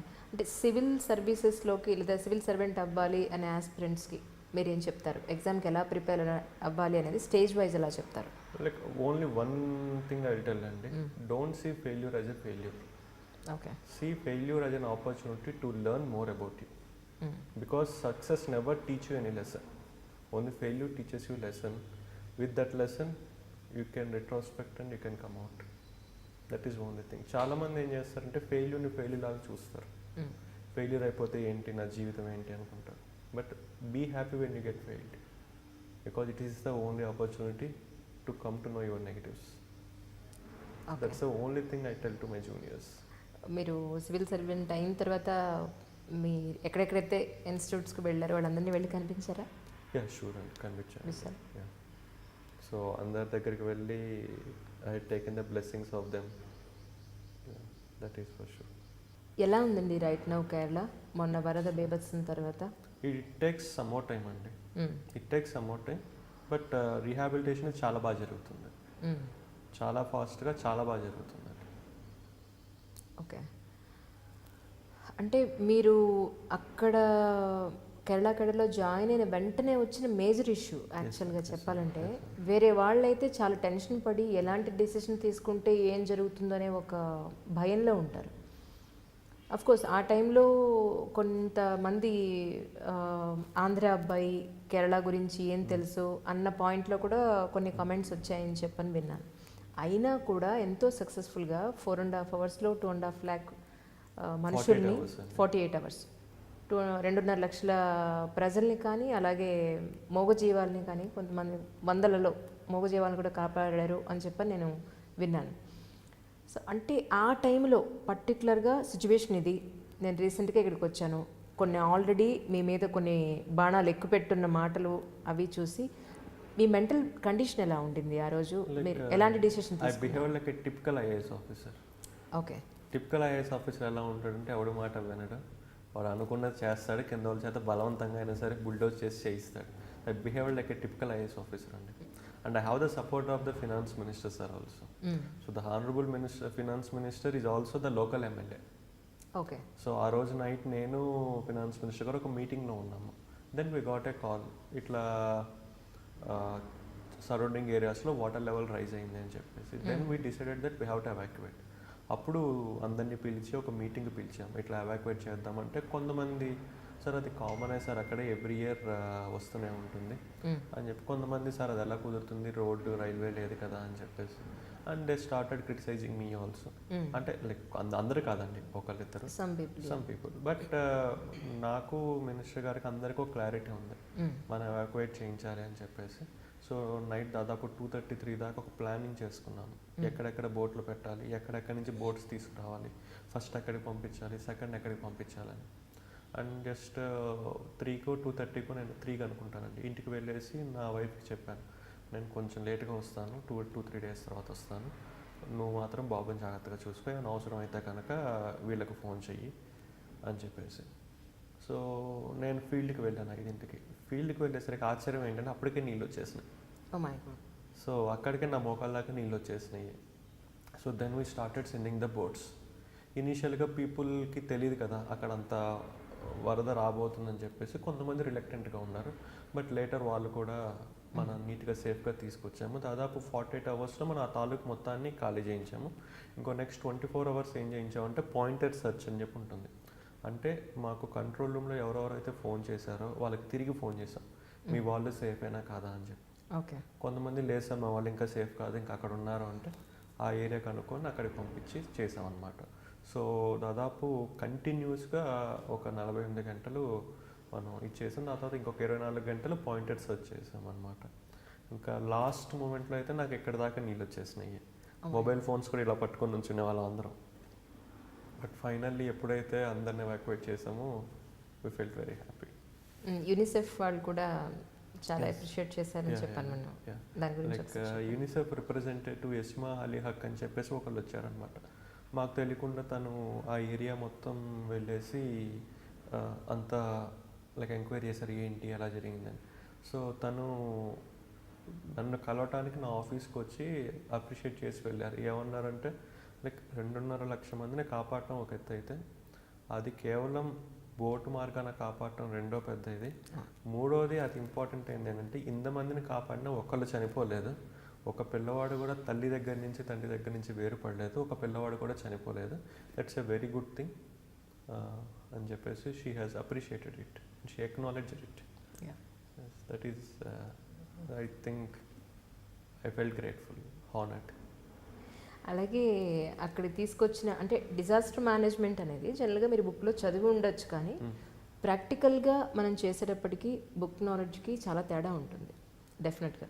ఫస్ట్ టైం ఒక క్రిటికల్ కండిషన్ని ఫేస్ చేసేటప్పుడు ఉండే ప్రాక్టికల్ ప్రాబ్లమ్స్ ఎలా ఉంటాయంటారు? Actually I tell a small incident అండి. ఇదంతా జరుగుతున్నప్పుడు we are getting phone calls, boat అక్కడికి పంపించండి, బోట్ ఇక్కడికి పంపించండి, బోట్ అక్కడికి పంపించండి అని చెప్పేసి. నేను అన్నీ వింటున్నాను, బట్ నేను మాత్రం బోట్ అక్కడికి పంపించాలి, అక్కడికే పంపిస్తున్నాను. ఓకే.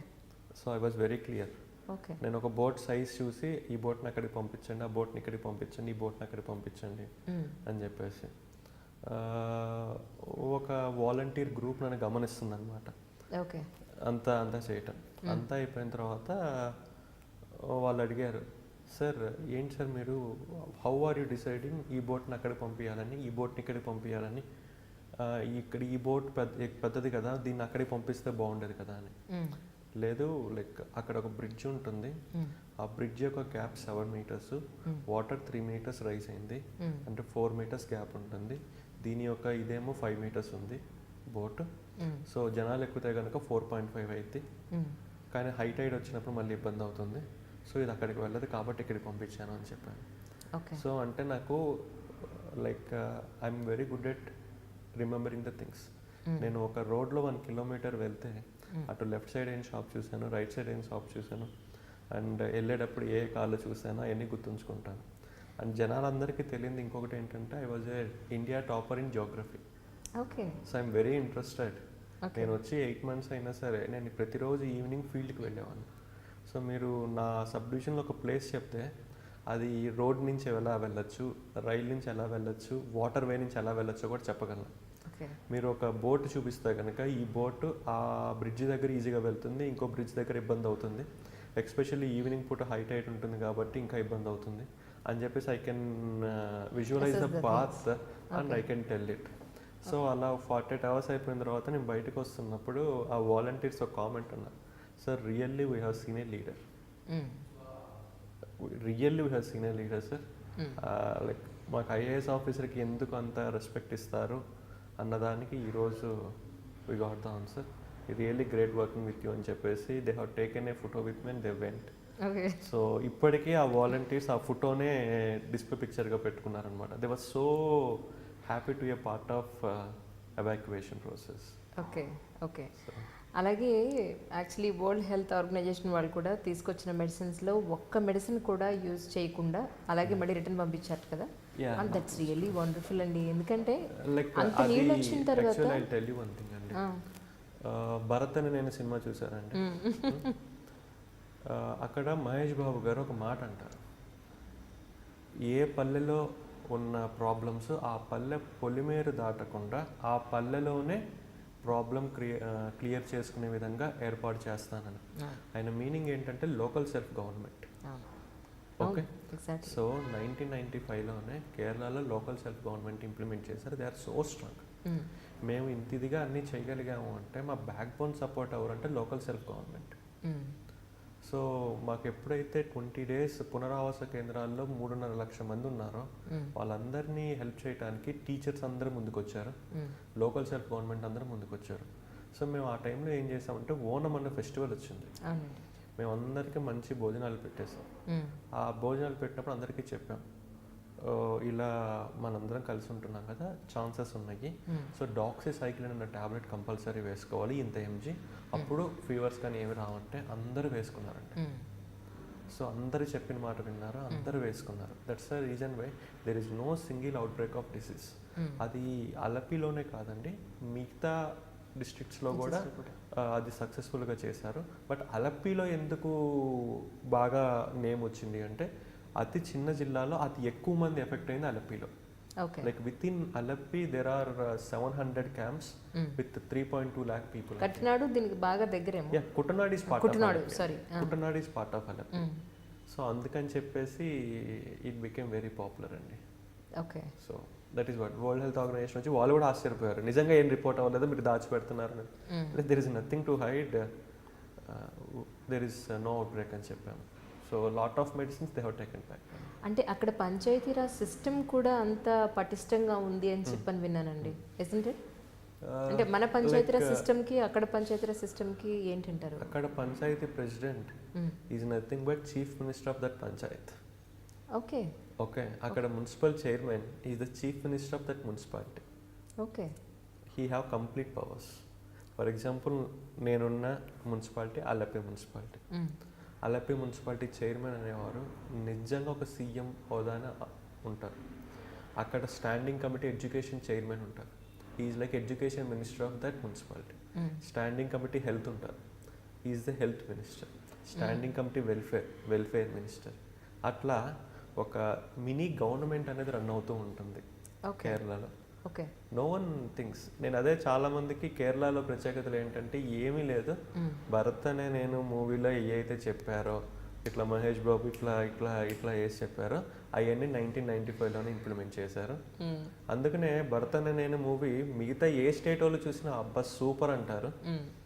ఎక్స్పెషల్లీ ఆంధ్ర వాళ్ళు చూస్తే సూపర్ అంటారు, నార్త్ ఇండియా వాళ్ళు చూస్తే అబ్బా ఫెంటాస్టిక్ అంటారు, బట్ కేరళ వాళ్ళు చూస్తే వాట్ ఈస్ దిస్ అంటారు. ఎందుకంటే seen everything and they have seen the benefits of those reforms also. Like there was a times of ఇండియాలోనే ఒక ఇంగ్లీష్ న్యూస్ పేపర్లో ఒక పెద్ద ఫోటో వచ్చింది. ఏంటి అంటే ఇంత వర్షంలో ఇంత ఇదిగా కేరళ మునిగిపోయినప్పుడు కూడా పెట్రోల్ బంకులో పెట్రోల్ కొట్టించుకోవడానికి హెల్మెట్ పట్టుకొని క్యూలో నుంచొని ఉన్నారనమాట. So do you expect this in any other state? That is అక్కడ పీపుల్ ఎలా సపోర్ట్ చేస్తారో పొలిటీషియన్స్ కూడా అలానే సపోర్ట్ చేస్తారు. ఇక్కడ people, politician, bureaucrats work together for the society. Exactly. That is. కానీ అలాంటి సిస్టమ్ మన మిగతా జిల్లాల్లో మన తెలుగు రాష్ట్రాల్లో చూడగలమంటారా మీ ఉద్దేశ ప్రకారం? ఐ థింక్ మన దాంట్లో కూడా రిఫార్మ్స్ గ్రాడ్యువల్గా వస్తున్నాయండి. ప్రజలు ఇక్కడికన్నా కూడా అక్కడ ఎడ్యుకేటెడ్ పర్సంటేజ్ ఎక్కువ. ఐ టెల్ యూ అండి, it is not education, it is literacy. Yeah, there is lot of difference. Exactly. Address 100% literate state. Literate state అంటే ప్రతి ఒక్కరికి ఏదో ఒకటి మలయాళమైనా చదవటం వచ్చు, వాళ్ళ సొంతకం వాళ్ళు పెట్టగలరు. అండ్ ఇంకొకటి ఏంటంటే ప్రతి ఒక్కళ్ళు పొద్దున్నే న్యూస్ పేపర్ చదివస్తారు. ఓకే. సో మా డ్రైవర్ అయినా సరే వచ్చే ముందు న్యూస్ పేపర్ చదవాల్సిందే, లేదంటే వాడు న్యూస్ పేపర్ పట్టుకొని వస్తాడు, ముందు పెట్టుకుంటాడు, ఎక్కడైతే బండి ఆపుతామో అక్కడ మరీ న్యూస్ పేపర్ చదువుకుంటాడు. They have to read newspaper because they want to know what is happening. వాళ్ళకి ఏంటంటే వాళ్ళ డబ్బు అంటే గవర్నమెంట్ డబ్బు వాళ్ళ కోసం వాడుతున్నారా లేదా అన్న దానికి ప్రతిరోజు ప్రతిసారి వాళ్ళు విజిలెంట్గానే ఉంటారు. అసలు ఈ విషయం మన తెలుగు రాష్ట్రాల్లో ప్రజలకు ఎంతమంది తెలుసు? తెలిస్తే అసలు ఎలక్షన్స్ వాటి రిజల్ట్స్ ఒక రకంగా మారిపోతాయి. ఓట్ అనేది ఎంత పవిత్రంగా భావిస్తారంటే వాళ్ళు, రీసెంట్గా చెంగనూరు అని ఒక బై ఎలక్షన్ జరిగింది. I was shocked seeing how people think for vote. ఒక ఓటు వేయటానికి ఫస్ట్ వాళ్ళ ఇంట్లో వాళ్ళందరూ కూర్చొని ఆలోచిస్తారు, మనం ఇతనికి వేద్దాం, అతనికి వేద్దాం, అతనికి వేద్దాం. ఆ వార్డులో వాళ్ళందరూ ఆలోచిస్తారు, ఈ వార్డుకి అతను ఏం చేశాడు, అంతకు ముందున్న అతను ఏం చేశాడు, కొత్త అతను ఏం చేస్తా అంటున్నాడు. మళ్ళీ again third round of discussion ఉంటుంది, దాని తర్వాత వెళ్ళి ఓటేస్తారు. ఇక్కడ తెలుగు రాష్ట్రాలు ఎలా ఉందో చెప్పమంటారా? అంటే మీరు కేరళలో ఉన్నారు కదా ప్రస్తుతానికి. ఏం డిస్కషన్స్ ఏమి ఉండవండి, ఎవరికి వాళ్ళు ఇండివిజువల్గా ఎంత డబ్బు తీసుకున్నారో ఎవరికి చెప్పరు. ఓకే, వాడు సారా ఇచ్చాడా, బిర్యానీ ప్యాకెట్ ఇచ్చాడా, ఎన్ని వందలు ఇచ్చాడు, ఎన్ని వేలు ఇచ్చాడు లెక్క చూసుకోవడం, వాడు ఎవరికి వేయాలనుకోండి వాడికి వేయడం అల్టిమేట్గా. కానీ సార్ అంటే నాకు అనిపించింది ఏంటంటే, ఇందాక మీరు ఎడ్యుకేషన్ కాదు లిటరసీ అన్నారు. ఎగ్జాక్ట్లీ అలాంటి లిటరసీ అసలు మన దగ్గర చూస్తే కనుక 60% అన్ఎడ్యుకేటెడ్స్ ఉన్నారు మన దగ్గర, లిటరసీ లేని వాళ్ళు ఉన్నారు. ఒక మాటలో చెప్పాలంటే 60%. అలాంటి తెలుగు రాష్ట్రాల్లో మనం ఇలాంటి వాతావరణం మనం చూడగలమంటారా మీ ఉద్దేశంలో? ఇట్ ఈస్ పాసిబుల్ అండి. ఎన్నాడు పడుతుందంటారు? I'm really clueless of how much time it will take, but I'm optimistic. Telugu రాష్ట్రాలు I think after Kerala, Karnataka, Telangana and Andhra are the most eligible states to implement it, and they started implementing it. నేను గ్రాడ్యువల్గా change గమనిస్తున్నాను. Like I tell a small example. నేను ఆఫీస్లో కూర్చుంటే ఒక panchayat member వచ్చి, sir I'm panchayat member of this panchayat అని చెప్తారు. ఓకే. ఒక మున్సిపల్ కౌన్సిలర్ వచ్చి, sir I'm municipal councillor of this అంటే I can able to see how they are taking a small panchayat member post also so prestigious. That is how it is going on. So when I went to Kerala, like I was shocked by seeing all these things. నేను ఆంధ్ర నుంచి వెళ్ళాను. So like it has taken almost 6 months for me to adapt to that culture and to that development. ఇప్పుడు నేను ఇండైరెక్ట్గా చెప్పాలంటే, నాకన్నా developed అయిన స్టేట్కి నేను వెళ్ళి పనిచేస్తున్నాను. ఎగ్జాక్ట్లీ. నాకన్నా తెలుగు వాళ్ళ మధ్య నేను పనిచేస్తున్నాను. True. So this is what. అంటే లాంగ్వేజ్ నేర్చుకున్నారా ప్రస్తుతానికి? అవునా? మలయాళం నేర్చుకున్నారు చెప్పండి, మేము కూడా నేర్చుకుంటాం. ఎలా నేర్చుకున్నారు? For your information, for any IAS officer you won't get any increment without clearing language exam. Okay. ఒక సీక్రెట్ చెప్పారు మాకు. సో మీరు ఎలా నేర్చుకున్నారు మలయాళం అనేది? నేను పీపుల్తో మాట్లాడుతాను, జనాలతో మాట్లాడుతున్నాను. ఎందుకంటే అలప్పి అనేది it's not a big city అంటే, it's a very small town which is famous for tourism. అంతేకాని as a town it is a normal town అండి. సో అక్కడ జనాలకు అంత ఇంగ్లీష్ రాదు. సో నేను ఫస్ట్ 2-3 months నేను మలయాళం బాగా నేర్చుకోవడానికి ట్రై చేసేవాడిని. నేర్చుకున్నాను. ఈరోజు I can speak okay Malayalam completely. ఇప్పుడు ఐఏఎస్ అయిన తర్వాత పెళ్లి చేసుకున్నారా? ఐఏఎస్ అయిన తర్వాత లైక్ ట్రైనింగ్ 1 year అయిపోయిన తర్వాత పెళ్లి చేసుకున్నాను. విజయవాడ అమ్మాయిని చేసుకున్నారు. Actually they are from a professional family. He is a chartered accountant, my father in law. So my wife is also a chartered accountant. నేను అనుకున్నాను my wife has to be a doctor or chartered accountant అని. So I have taken. ఎందుకంటే I want to marry from a professional family అండి, who can understand me very well. So that is what. బాబుకు 1 year అనుకుంటా. 1 year అండి. బాబు పేరేం పెట్టారు? రిషిత్ నందన్. రాగదీప అనుకుంటా రాగదీప కదా. అదే తను ఒక ఇంటర్వ్యూలో మిస్సెస్ కూడా మాట్లాడారు. యాక్చువల్లీ నేను చాలా భయపడిపోయాను, ఏం చేశాను అని చెప్పని. యాక్చువల్లీ తను భయపడదండి. ఏమైందంటే మా ఇంట్లో పనోళ్ళు ఉంటారు, వాళ్ళు ఎప్పటికప్పుడు హవర్ టు అవర్ అప్డేట్స్ ఇచ్చేవాళ్ళు తనకి. సార్కి మోకాళ్ళ దాకా నీళ్ళు వచ్చినాయంట, సార్కి భుజం దాకా నీళ్ళు వచ్చినాయంట, సార్ ఇందాక జారి పడ్డారంట, సార్ కొంచెం ఇబ్బంది అయిందంట, స్లిప్ అయ్యారంట, ఇంతక బోట్ వచ్చి సార్ని తగలబోయిందంట. సో ఇలా హవర్ టు అవర్ అప్డేట్స్ ఇచ్చేసరికి she started fearing. Okay okay. So and that నేను ఒక 48 గంటలు తనకు కనిపించలే. అండ్ న్యూస్ పెడితేనేమో అంత బీభత్సంగా ఉందని చూపిస్తుంది. So then she started. ఇంకా 48 hours అయిపోయిన తర్వాత ఒకసారి ఇంటికి వెళ్ళాను. వెళ్ళగా ఇంక వెంబటనే హక్ చేసుకొని స్టార్టెడ్ క్రయింగ్. అండ్ నిద్రపోయేవాడు మా అబ్బాయి కూడా లేచి వచ్చి నా కాలు పట్టుకుని వాడు ఎరవటం మొదలు పెట్టాడు. వాడికి ఏం అర్థమైందో తెలియదు, అంటే వాడు 48 hours చూడకుండా వాడు ఎక్కువ. సో ఇది బోత్ స్టార్టెడ్ క్రయింగ్. అండ్ ఒక 2 అవర్స్ రిఫ్రెష్ అయ్యి సెల్ ఆన్ చేశాను. ఇంటికి రాగానే సెల్ స్విచ్ ఆఫ్ చేసి 2 అవర్స్ తర్వాత మళ్ళీ ఆన్ చేశాను. రిపీటెడ్గా కాల్స్ వస్తున్నాయి. ఓకే. ఒక ఫోన్ మాట్లాడుతుంటే 8 ఫోన్లు వస్తున్నాయి. Oh my god. I was shocked, ఏంటి ఇన్ని ఫోన్లు వస్తున్నాయి ఏంటి అని. తీరా చూస్తే ఈ 3 లక్షల మందిని కాపాడాం కదా, ఇప్పుడు కాపాడిన వాళ్ళందరూ పునరావాస కేంద్రాల్లో ఉన్నారు. అక్కడ వాటర్ లేవని, ఈ ఫెసిలిటీస్ లేవని. అంటే జస్ట్ ఇంకా మరి వెంబటిన వాళ్ళు వెళ్ళిపోతారు, వాళ్ళకి కావాలి కదా. సో ఒక నిమిషం దాకా ఐ వాస్ క్లూలెస్, ఏంటి how to handle this situation అని చెప్పేసి. దెన్ అప్పుడు నాకు అనిపించింది ఏంటంటే we have to involve local self governments, that is Panchayat and municipalities, and we have to involve all the teachers. ఎందుకంటే ఎక్కువ క్యాంప్స్ అనే పునరావాస కేంద్రాలు మనం స్కూల్స్లోనే పెట్టాం. సో అందుకని స్కూల్లో ఉన్న టీచర్స్ అందరినీ రమ్మని చెప్పాము, పంచాయతీ వాళ్ళందరినీ రమ్మని చెప్పాము, గవర్నమెంట్ అఫీషియల్స్ అందరినీ రమ్మని చెప్పాము. In fact we gave an order, 24 గంటలు ఎవరైతే పోస్ట్ అయి ఉన్నారో వాళ్ళు అక్కడే ఉండాలి. సో ఎప్పుడైతే మేము ఆ ఆర్డర్ ఇచ్చామో అప్పుడు ఆ క్యాంప్ అంటే ఆ పునరావాస కేంద్రంలోనే వాళ్ళకి వాళ్ళు ఒక కమిటీగా ఫామ్ అయిపోయి, సాయంత్రం టీ ఉంటే బాగుంటుంది, రాత్రికి ఉప్మా ఉంటే బాగుంటుంది, పొద్దున్నే పుట్టు ఉంటే బాగుంటుంది, అట్లా వాళ్ళకి వాళ్ళు ప్లాన్ చేసుకొని, ఒకవేళ ఏమైనా ఐటమ్స్ లేకపోతే టీచర్స్ ఉన్నారు కదా, వాళ్ళకి వాట్సాప్ గ్రూప్ ఉంటుంది కదా పేరెంట్స్ది, we want this many kgs of rava, this many kgs of this అని చెప్పేసి పెట్టుకోవటం, వాళ్ళు కలెక్ట్ చేసుకోవటం. మా దగ్గర వచ్చిన మెటీరియల్ కూడా మేము ఈక్వల్గా అన్ని కేంద్రాలకి డిస్ట్రిబ్యూట్ చేయటం అలా చేసాము. ఇన్ఫ్యాక్ట్ యూనిసెఫ్ టీమ్ వచ్చేసి నన్ను ఒకరోజు అడిగారు, సార్ మీరు కొన్ని క్యాంప్స్ చెప్తే మా సీనియర్స్ వస్తున్నారు, వాళ్ళని తీసుకెళ్ళి చూపిస్తాము, ఏ మంచి క్యాంప్స్ సార్ అన్నారు. 700 క్యాంప్స్ ఉన్నాయి, ఎక్కడికైనా తీసుకెళ్ళాం అన్నారు. అంటే వాళ్ళు కొంచెం వెటకారంగా చూశారు. Like obviously I said really I'm telling 700 camps ఉన్నాయి, ఎక్కడ కావాలంటే అక్కడ తీసుకెళ్ళాలని అన్నాను. They went to some 10 camps, they completely satisfied. ఎంత సాటిస్ఫైడ్ అంటే they have given it in writing. మేము నా 20 ఏళ్ళ సంవత్సరాల్లో చూసిన క్యాంప్స్లో these are the best camps. Even waste management కూడా ప్రాపర్గా చేస్తున్నారు అని చెప్పేసి they have done it. Even ప్రతిరోజు టాయిలెట్స్ అనేవి క్లీన్ చేయటం, అన్నిటిని ప్రాపర్గా ప్లాన్ చేసి చేసామండి. It's a very good team. 3 మినిస్టర్లు క్యాంప్స్లోనే ఉన్నారు, కలెక్టర్ సార్ క్యాంప్స్లోనే ఉన్నారు, దెర్ ఆర్ అదర్ ఆఫీసర్స్, అందరు ప్రాపర్గా దాన్ని మానిటర్ చేస్తూ అలా తీసుకొచ్చాం వాటిని. So it's a very good team effort.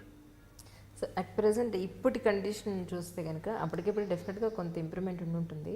But మీ ఉద్దేశ ప్రకారం మళ్ళీ పాత కేరళగా చూడాలి అంటే కనుక ఇంకా ఎన్ని రోజులు పట్టే అవకాశం ఉందంటే? లైక్ ఇప్పుడు కంటిన్యూ అవుతున్న రీహాబిలిటేషన్ ఇదే పేస్లో కంటిన్యూ అవుతే 1 year పట్టింది.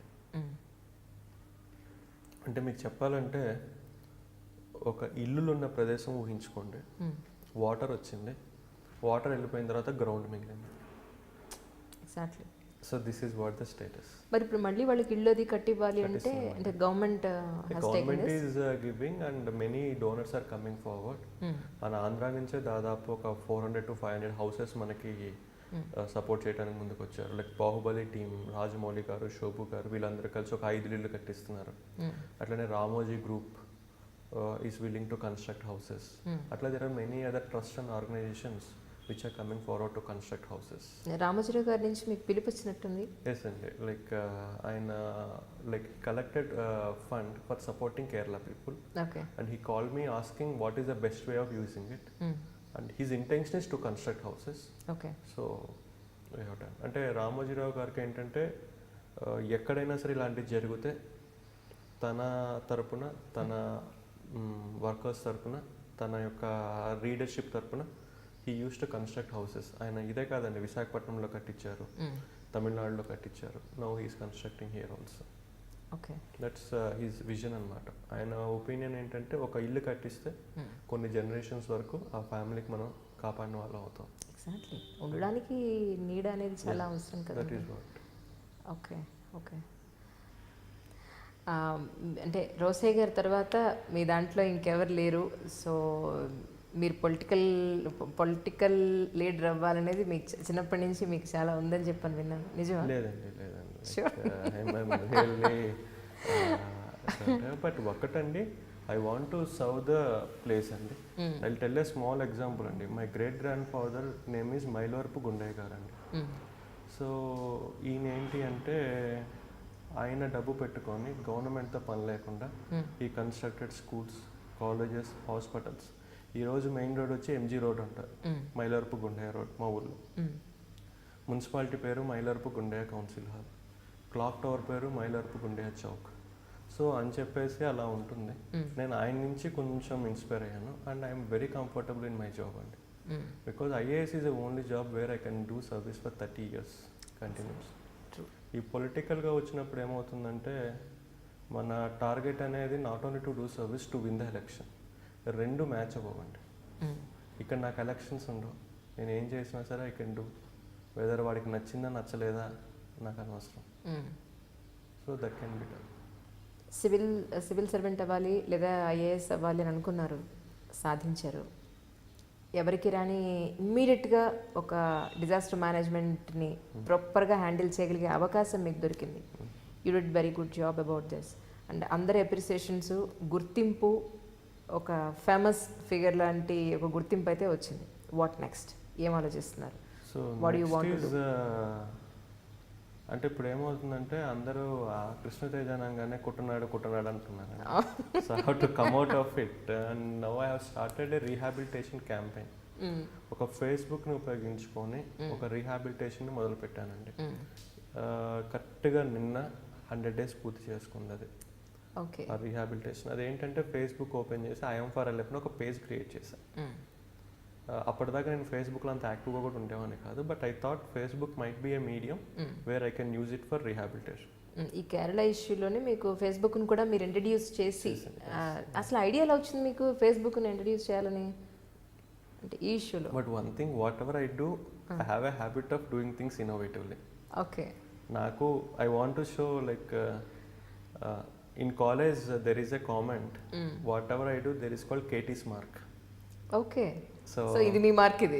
సో దిస్ కృష్ణతేజస్ మార్క్ అని they use to comment me. అంటే ఏ పని చేసినా సరే నా యూనిక్నెస్ అనేది అలా ఉండేది. అరే ఎలా ఆలోచించాడు వీడియో, అంత ఇదిగా నేను చేసేవాడిని. ఓకే. సో బట్ నాకైతే జెన్యున్గా రీహాబిలిటేషన్లో ఎలాగైనా పార్టిసిపేట్ చేయాలండి. అంటే like I tell you one thing అండి, see there are 3 phases in rehabilitation. Okay. Rescue చేయటం, పునరావాస కేంద్రాల్లో ఉంచడం, మూడోది రీహాబిలిటేట్ చేయటం. ఎగ్జాక్ట్లీ. మీరు గమనించినట్లయితే ఈ రెస్క్యూ టైంలో ఎనర్జీ ఇలా ఉంటే ఈ పునరావాస కేంద్రాలు వచ్చేసరికి కొంచెం ఎనర్జీ తగ్గిపోయింది, రీహాబిలిటేషన్ టైంకి మొత్తం తగ్గిపోయింది ఎనర్జీ లెవెల్స్. అది ఎందుకు అంటే there are different reasons. But నాకు పర్సనల్గా అనిపించేది ఏంటంటే రెస్క్యూ టైంలో ఎనర్జీ ఇలా ఉంటే పునరావాస కేంద్రాలు ఇలా ఉండాలి, rehabilitation time it has to go unlimited. Okay. So దానికోసం నేనేమనుకున్నానంటే I have to introduce a campaign. ఆ క్యాంపెయిన్ని తీసుకొచ్చి అందరినీ యాక్టివ్గా పార్టిసిపేట్ చేయించి రీహాబిలిటేషన్ అయితే ఫాస్ట్గా తీసుకురావాలి అని చెప్పి ఒక డిసిషన్కి వచ్చాం. సో దానికోసం ఐఎమ్ ఫర్ అలెప్పి ఒక ఫేస్బుక్ పేజ్ క్రియేట్ చేశానండి.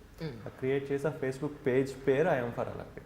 చాలా బాగుంది అదే పేరు కూడా. సో లైక్ నేను అలెప్పి కోసం అందరూ అలా అనాల్సిందే కదా అని ఒక ఫోటో తీసాను అనమాట. ఒక డ్యామేజ్డ్ హెల్త్ సెంటర్ ఫోటో తీసి ఒక 3 photos పెట్టాను. పెట్టేటప్పుడు కూడా నాకు అంత కాన్ఫిడెన్స్ లేదండి ఫ్రాంక్లీ టెల్లింగ్, ఎందుకంటే నాకు తెలియదు what it is going to B అని. పెట్టేసి I ask all my friends to share it. Okay. వాళ్ళు షేర్ చేసి ఫైనల్లీ ఒకళ్ళ దగ్గరికి వెళ్ళింది. వాళ్ళు నాకు ఫోన్ చేశారు, నేను ఈ బిల్డింగ్ని అడాప్ట్ చేసుకోవడానికి రెడీ అయ్యాను. వాళ్ళు ఎవరో కూడా కాదండి, మన ఆంధ్ర తెలంగాణ ఫేమస్ యాంకర్ సుమా గారు, వారి భర్త రాజీవ్ కనకాల గారు. So because Suma Garu is also Malayali, she was also more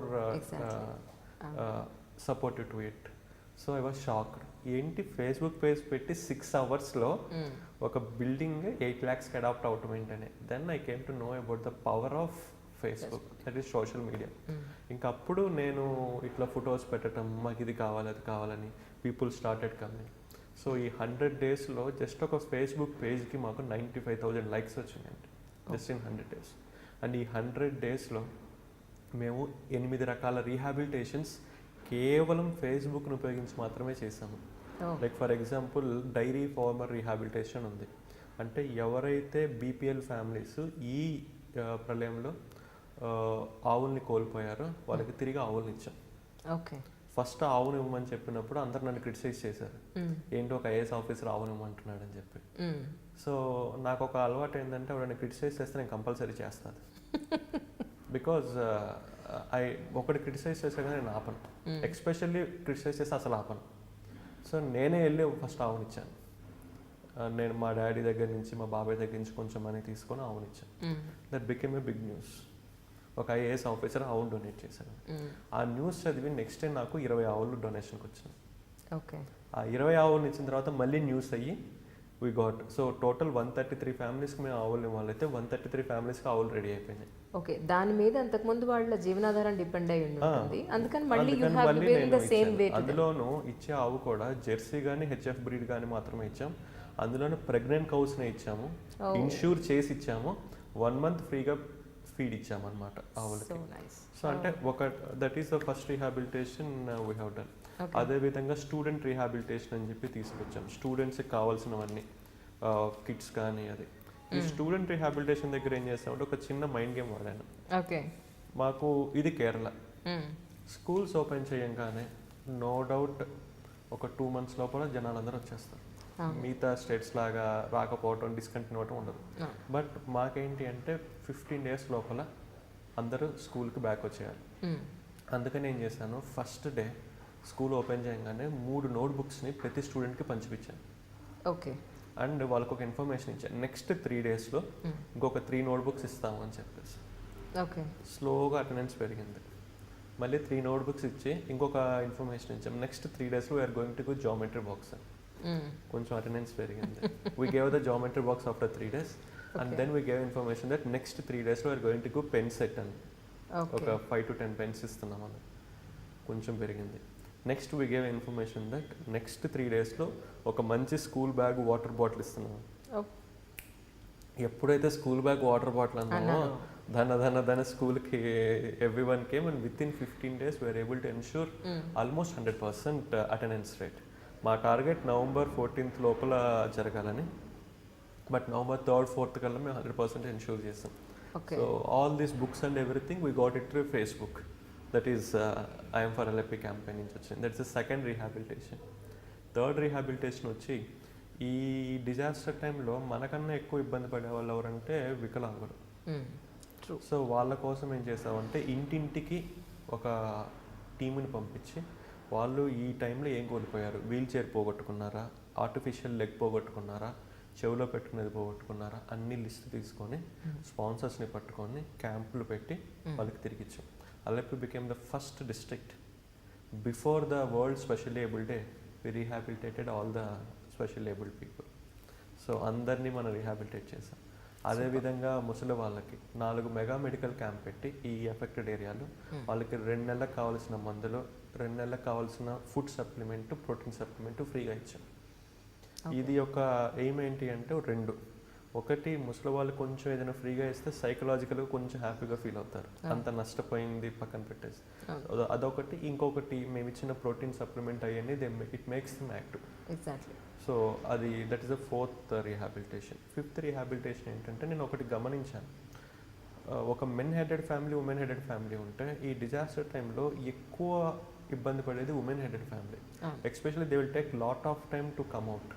so వాళ్ళ కోసం స్పెషల్గా ఏం చేసామంటే ఉమెన్ హెడెడ్ ఫ్యామిలీస్కి రీహాబిలిటేషన్ కోసం వాళ్ళకి కావాల్సిన kitchen utensil sets, house kits అవన్నీ అందరికీ ప్రొవైడ్ చేసాం అనమాట. So that is the 5th rehabilitation we have done. So 6th rehabilitation వచ్చేసి గ్రీన్ రీహాబిలిటేషన్. అంటే నాకేమనిపించిందంటే చాలామంది ఎప్పుడైనా డిజాస్టర్ వస్తే కూలిపోయిన ఇల్లు కట్టించాలి వాటి గురించి ఆలోచిస్తారు, కానీ మనం నష్టపోయిన వృక్ష సంపద గురించి ఎవరు ఆలోచించరు. సో మాకేంటంటే we're very much concern about the green cover. అందుకని we started something called green rehabilitation. అంటే అలపిలో ఈ ఫ్లడ్ వల్ల ఎక్కడెక్కడైతే వెజిటేషన్ కోల్పోయామో అక్కడ తిరిగి రీప్లాంటేషన్ చేయాలని చెప్పి డిసైడ్ అయ్యాం. So for the first time we have launched green rehabilitation through I'm for Alleppey. And 7th one వచ్చేసి ఇన్ఫ్రాస్ట్రక్చర్ రీహాబిలిటేషన్, అంటే construction of houses everything. And 8th one వచ్చేసి లైక్ ఫిషర్మ్యాన్ రీహాబిలిటేషన్, అంటే ఫిషర్మ్యాన్కి fishing nets provide చేయటము, వాళ్ళకి కొన్ని support provide చేయటం. So మీరు గమనిస్తే 100 daysలో ఒక ఫేస్బుక్ను ఉపయోగించుకొని ఇవన్నీ చేశాం.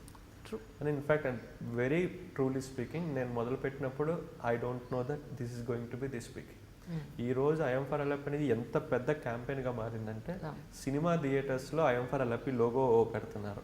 Like before starting the movie they are displaying I'm for Alleppey. And there is a movie Oru Kattil Oru Paay కపిల్ అని ఒక మలయాళం మూవీ వాళ్ళైతే వాళ్ళ పోస్టర్స్లో we support I'm for LAP అని పెట్టేస్తున్నారు. అండ్ ఆ మూవీకి వచ్చిన ప్రాఫిట్లో మేజర్ షేర్ అలప్పీలో ఏదైనా బిల్డింగ్ అడాప్ట్ చేసుకుందాం అని చెప్పి డిసైడ్ అయ్యారు. So it became so big a campaign. I got a call recently from the Facebook itself stating that ఇది ఒక యూనిక్ క్యాంపెయిన్ ఉంది, ఫేస్బుక్ని రీహాబిలిటేషన్ కోసం పూర్తిగా first time in the world వాడుతున్నారు. అసలు ఒక మంచి పనికి వాడడం అనేది ఇంత మంచి పనికి ఇంత స్కేల్లో ఇంత కన్సిస్టెంట్గా. ఎగ్జాక్ట్లీ. అండ్ ఇక్కడ ఒకటి కోట్ చేస్తానండి, ఒక క్యాంపెయిన్ స్టార్ట్ చేయడం చాలా ఈజీ. 100 days అయింది. మేము 100 days అయినా సరే ఫస్ట్ డే ఏ మొమెంటంతో అయితే ఉన్నామో ఆ మొమెంటంలోనే ఈరోజు కంటిన్యూ చేస్తున్నాను. నేను ఇంతాక ఇంటర్వ్యూ ఫస్ట్లో మీకు ఒకటి చెప్పాను, I learn consistency from her అని. దట్ కన్సిస్టెన్సీ ఈరోజు ఉపయోగపడింది. ఓకే. సో అంటే ఒక 100 days ఒక క్యాంపెయిన్ రన్ చేయడం అనేది అంత ఈజీ కాదండి. ఎగ్జాక్ట్లీ. ఇప్పుడు నా నెక్స్ట్ స్టెప్ ఏంటంటే, ఇప్పుడు ఇది పర్సనాలిటీ ఓరియంటెడ్. అంటే కృష్ణతేజ అనే ఒక ఆఫీసర్ చుట్టూతా ఐఎమ్ ఫర్ అల్లపి రన్ అవుతుంది. దీన్ని డీపర్సనలైజ్ చేసి ఇన్స్టిట్యూషనలైజ్ చేద్దాం అనుకుంటున్నాను. అంటే నేను ట్రాన్స్ఫర్ అయిపోయి వెళ్ళిపోయినా కూడా ఐఎమ్ ఫర్ అల్లపి అనే క్యాంపెయిన్ ఎవర్ గ్రీన్గా రన్ అవడానికి I'm trying to involve more volunteers, more people who take it forward. So this is what I'm for Alleppey. Super అండి, రియలీ ఒక వండర్ఫుల్ పర్సన్ని ఈరోజు మీట్ అయ్యాను నేనైతే మాత్రం. అంటే బయట నుంచి చూడడానికి ఆయన ఐఏఎస్ కాబట్టి చేశారు, ఆయన చేతిలో ఫండ్ ఉందని చేశారు అని అనడానికి ప్రాక్టికల్గా ఆ ప్లేస్లో ఉండి ఎవ్రీ మినిట్ ప్రతి ఒక్క ప్రజానికం, ప్రతి ఒక్క వ్యక్తిది కూడా అతని ప్రాబ్లమ్ని మీ ప్రాబ్లమ్గా ఫీల్ అయ్యి తొందరగా అతని ప్రాబ్లమ్ని సాల్వ్ చేయాలి, వీళ్ళందరినీ నార్మల్ లైఫ్లోకి మళ్ళీ తీసుకుని రావాలి అని ఆలోచించే వాళ్ళు ఎంతమంది. రాజకీయ నాయకులైనా బ్యూరోక్రాట్స్ అయినా. Actually this is not part of my job అండి. ఇప్పుడు నేను ఫేస్బుక్ పేజ్ పెట్టకపోతే నన్ను ఎవడు క్రిటిసైజ్ చేయడు, నన్ను ఎవడు అడగడు. But what I personally felt is let us do something more to the people. The people deserves it. Exactly. వాళ్ళ కష్టాన్ని రోజు చూసి చూసి చూసి నాకే అనిపించింది, like let us do something more. they deserve it. నాకు పోయేదే ఉందండి, 5కి నా ఇదైపోయిన తర్వాత నేను ఇంకొక 4 hours ఎక్స్ట్రా పని చేస్తాను. But that 4 hours is really giving some impact. So like that I have done this అండి. రియల్లీ అండి, చాలా వెరీ నైస్ ఇన్ఫర్మేషన్. అంటే ఒక వ్యక్తి చెయ్యాలి అని అనుకుంటే అది సివిల్ సర్వెంట్ అయినా రాజకీయ నాయకులైనా ప్రజల కోసం, సమాజం కోసం, దేశం కోసం చేయాలి అని ఒక గట్టి నిర్ణయం కనుక తీసుకుంటే వండర్స్ చేయొచ్చు అని అనిపించింది మీ స్టోరీ విన్న తర్వాత. నిజంగా మీ గురించి తెలుసుకున్నప్పుడు దట్స్ ఫన్. ఐఏఎస్ కాకుండా ఐపీఎస్ వస్తే తీసుకునేవారు? తీసుకున్నామండి. అంతేనా? ఒకటికి 4 attempts అయిపోయింది, తీసుకున్నాను. బట్ ఇంకొక అటెంప్ట్ రాసాను. That is first. ఎందుకంటే ఐఏఎస్కి ఏంటంటే అండి, you will get umpteen amount of opportunity to diversify yourself. Exactly. Like IAS కాబట్టి ఐఎమ్ ఫర్ అల్లపి స్టార్ట్ చేయగలిగాను, రెస్క్యూ ఆపరేషన్లో అంత ఇదిగా పార్టిసిపేట్ చేయగలిగాను అలా. సో మేబీ ఐపీఎస్ అయితే ఇంత వైడ్ రాకపోవచ్చు, but there are many people who have done wonders being IPS. But what I personally feel, maybe నేను ఐఏఎస్ కాబట్టి ఒక జిల్లాకు ఒకసారి పోస్ట్ చేసిన తర్వాత ఎన్నాళ్ళు ఉంటుందండి జనరల్గా? నాకు ఇది ఐడియా లేదు. యూజువల్లీ 2 years ఉంటుందండి. I completed 1 year 2 months in Alleppey. Okay. So there are 10 more months in Alleppey. I wish that in 10 months I'm going to complete the things I have started there. Okay. అంటే అందులో మళ్ళీ మీ other state దాంట్లో మీ opinion ఏమైనా తీసుకుంటారా? Are you interested on the state or not అనేది? ఏదండి, ఇక్కడ నుంచి ఇప్పుడు కేరళ నుంచి వేరే స్టేట్ కనుక మిమ్మల్ని వేస్తే అందులో మీ ఒపీనియన్ తీసుకుంటారా? There is something called deputation. ఇన్ని ఇయర్స్ మనం కేరళలో పనిచేయాలి, దాని తర్వాత you can go to the central government or any other state of your choice. అది మీ చాయిస్ ఉంటుంది. ఓకే. మనం సెలెక్ట్ చేసుకోవటం అండి. For example if I like Telangana, I can come to Telangana. Okay. Okay. For that 2 states have to give permission. ఒకటి Kerala, next Telangana. ఏమనుకుంటున్నారు? ఇదండి మీరే తీసుకున్నారు? నిజంగా ఏమనుకోలేదండి, because I'm learning a lot from Kerala. నాకేమనిపించిందంటే this experience in Kerala will help me when I come back to my mother state. Correct. So because I learn a lot. అంటే ఇవన్నీ మనం చాలామందికి నేను చెప్తూ ఉంటే ఆశ్చర్యపోతారు, ఏంటి ఇవన్నీ కేరళలో ఉన్నాయని. నిజంగా they are there, really they are being implemented. I'll tell a small thing. There is something called the snake boat race. Okay, it's a world famous. ప్రపంచంలో స్నేక్ బోట్ రేస్ అనేది కేవలం అల్లపిలోనే జరుగుతుంది. మేము అన్నీ రెడీ చేసుకున్నాము. కరెక్ట్గా రేపు స్నేక్ బోట్ రేస్ అనేది ఈరోజు ఫోన్ వచ్చింది, ఇట్ ఈస్ క్యాన్సిల్డ్. ఎందుకని? బికాజ్ ఆల్రెడీ వర్షాలు బాగా పడుతున్నాయి, there may be a chance of flood. Oh my god, మళ్ళీనా అనిపించిందా మీకు ఒకసారి? నో నో నో నో, ఈ ఫ్లడ్, ఈ ఆపరేషన్ ఇదంతా ఎవాక్యువేషన్ జరిగే ముందు 1 జరిగే వీక్ ముందు, ముందు. Okay so August 11th is that supposed date of Nehru trophy boat race, okay. And August 16th 17th is the flood that happen. So అది cancel అయిందనమాట. సో దాని తర్వాత మళ్ళీ 3 months తర్వాత రీసెంట్గా మళ్ళీ మనం దాన్ని చేసాము. It came very well. In fact Allu Arjun గారు దానికి చీఫ్ గెస్ట్గా వచ్చారు. అల్లు అర్జున్ గారి పేరు చీఫ్ గెస్ట్గా రాగానే అప్పటిదాకా టికెట్ సేల్ అంత డల్గా ఉన్నాయల్లా మ్యాసివ్గా టికెట్ సేల్ అయిపోయినాయి. అంటే ఐ వాస్ షాక్డ్, ఒక తెలుగు అతనికి కూడా ఇంత క్రేజా అని చెప్పేసి. Allu Arjun famously called as Mallu Arjun. So ఆయనకి దారి పొడవున ఫ్లెక్సీస్, ఓకే, జనాలు ఆయన్ని చూడటానికి మంది వచ్చారు, మిగతా వాళ్ళు బోట్ రేస్ చూడటం, లైక్ అంత ఇదిగా ఆయన కోసం వచ్చారు. సో ఈ బోట్ రేస్ ఏంటి అంటే ఒక 1 lakh people ఆ బోట్ రేస్ చూడటానికి వస్తారు. ఇప్పుడు మిగతా చోట ఎక్కడ జరిగినా సరే ఆ 1 lakh people కోసం ఫెసిలిటీస్ ప్రొవైడ్ చేస్తారు. మా దగ్గర 5 protocols నేను డెవలప్ చేశాను. ఒకటి ఏంటంటే రెడ్ ప్రోటోకాల్. ఈ రెడ్ ప్రోటోకాల్ ఏంటంటే ప్రతి చోట ఒక 20 seats ముసలోళ్ళ కోసం కేటాయించాం. ఓకే. సో ఈ రెడ్ వాలంటీర్స్ అనే వాళ్ళు ఉంటారు, వాళ్ళు గేట్ దగ్గర నుంచొని ఉంటారు. సో వాళ్ళు ఈ ముసలోళ్ళని తీసుకొచ్చి వాళ్ళకి అలొకేట్ చేసిన సీట్లో కూర్చోబెడతారు. బ్లూ ప్రోటోకాల్ అని పెట్టారు. వీళ్ళు వికలాంగుల్ని తీసుకొచ్చి కూర్చోబెడతారు. ఎక్కడైనా సరే టోటల్ ఈవెంట్లో ఒక వీల్ చైర్ వేసుకొని మీరు ఎక్కడికైనా వెళ్ళచ్చు. ఓకే, అలా క్రియేట్ చేస్తాం. గ్రీన్ ప్రోటోకాల్, మీరు ఒక వాటర్ బాటిల్ లోపల తీసుకెళ్తున్నారు అనుకోండి, మీకు ఒక స్టిక్కర్ అతికిస్తారు. 10 రూపాయలు మీ దగ్గర నుంచి తీసుకుంటారు. మీరు రిటర్న్ ఇస్తే కనుక వాటర్ బాటిల్ మీకు 10 రూపాయలు తిరిగి ఇచ్చేస్తారు. ఓకే. మీరు ఏమన్నా చిప్స్ ప్యాకెట్ పెట్టుకుంటే you are allowed to take chips packet, but will have a sticker on it and will take 10 rupees at the beginning. మీరు రిటర్న్ ఆ ప్యాకెట్ ఇచ్చేయండి, మేము 10 rupees ఇస్తాము. మీకు కావాలంటే పక్కన ప్యాకెట్లు కూడా తీసుకొచ్చి ఇవ్వండి, మేము స్టిక్కర్ ఉంటే చాలా ప్యాకెట్ మీద మేము 10 rupees ఇస్తాము. So that is green protocol అనమాట. ఓకే. సో ఎల్లో ప్రోటోకాల్ అంటే ఉమెన్కి చిల్డ్రన్కి కోసం. ఉమెన్ కోసం ప్రతి పెవిలియన్లో separate toilets, refreshing room, feeding room provide చేస్తాం.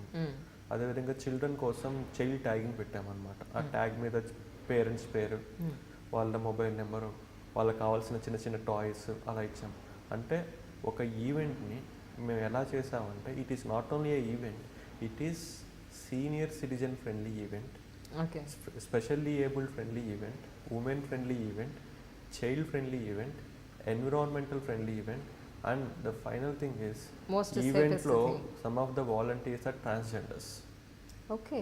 So transgender friendly event.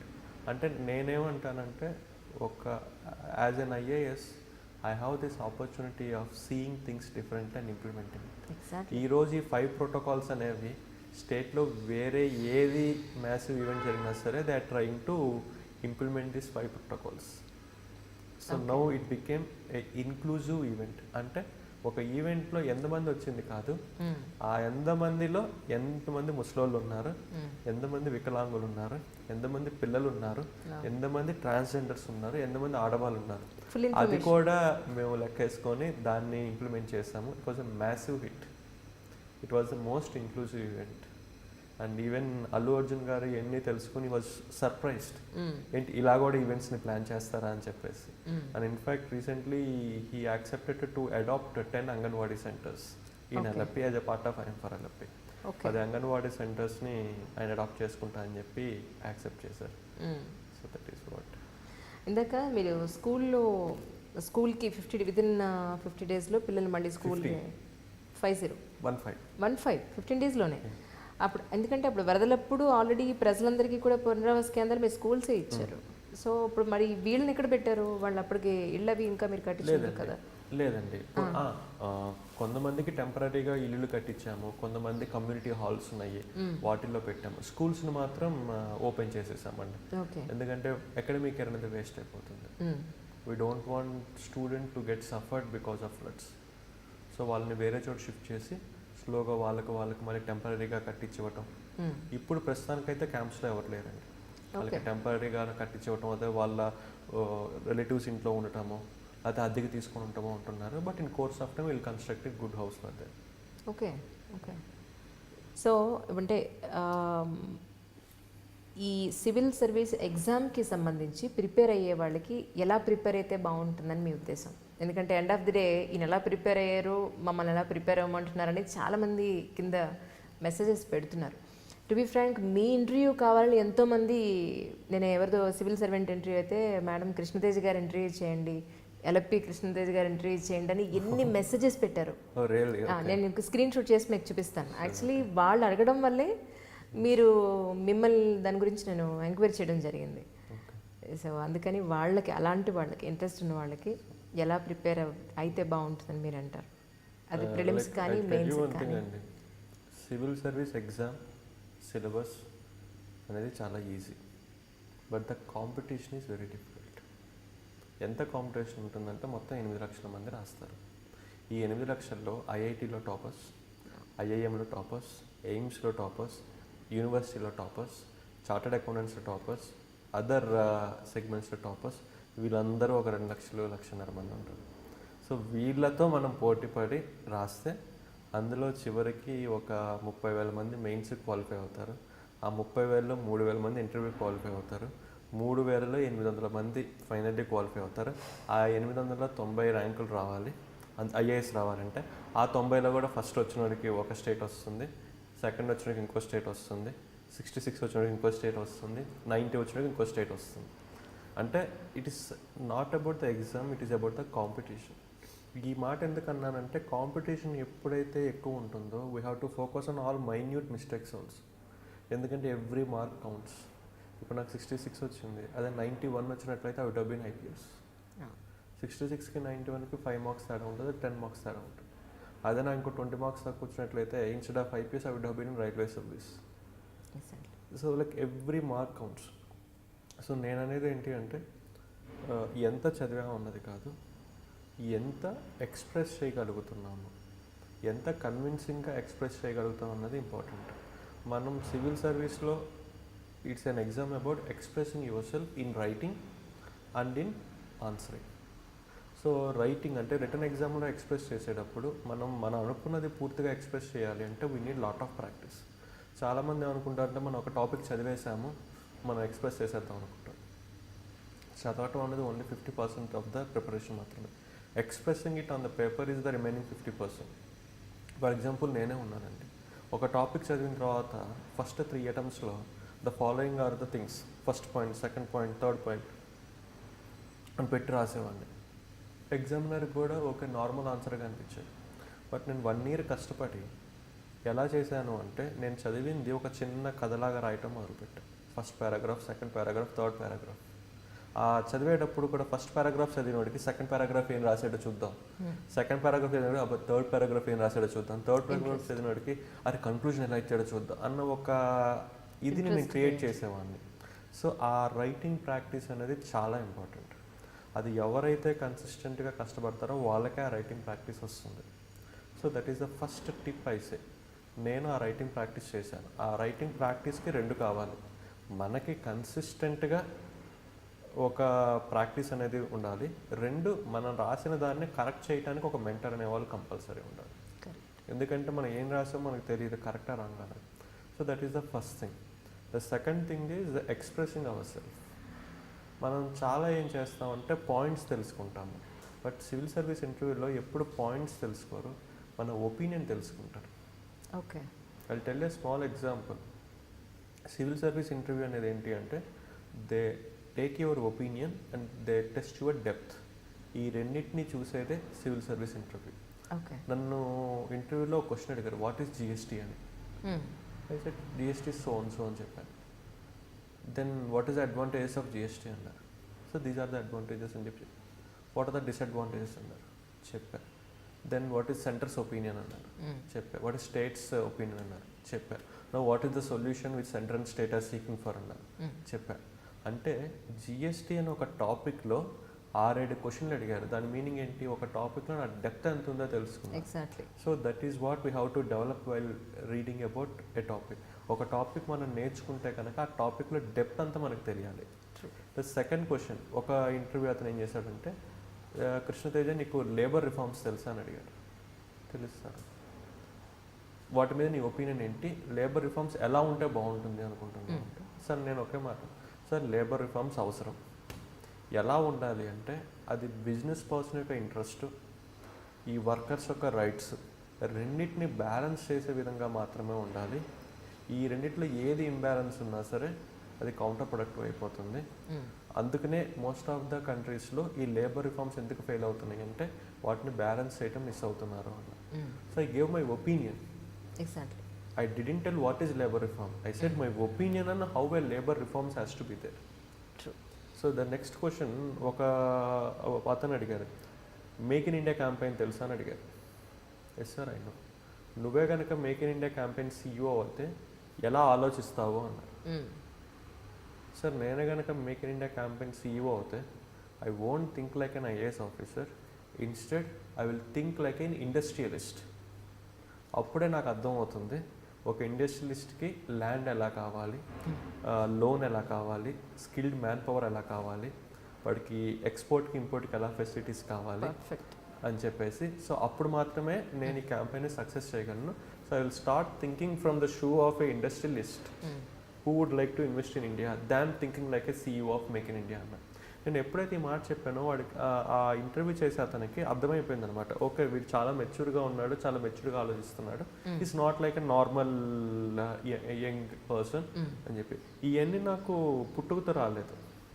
Continuous preparation, discussion with the people, having discussions with the mentors, అలా అందరితో డిస్కస్ చేశాను కాబట్టి నాకు ఇవన్నీ అర్థమైనవి. I'm able to form a opinion.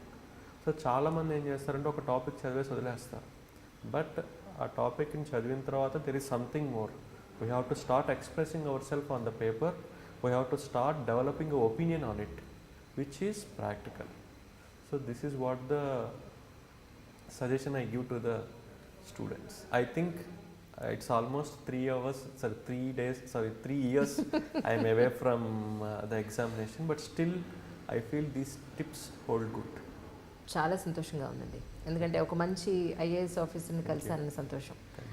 Coming ఫ్యూచర్లో wish you all the best for coming futures. మీరు ఇంకా మాకు ఎన్నో ఇంటర్వ్యూస్ ఇవ్వాలి. This the first interview only.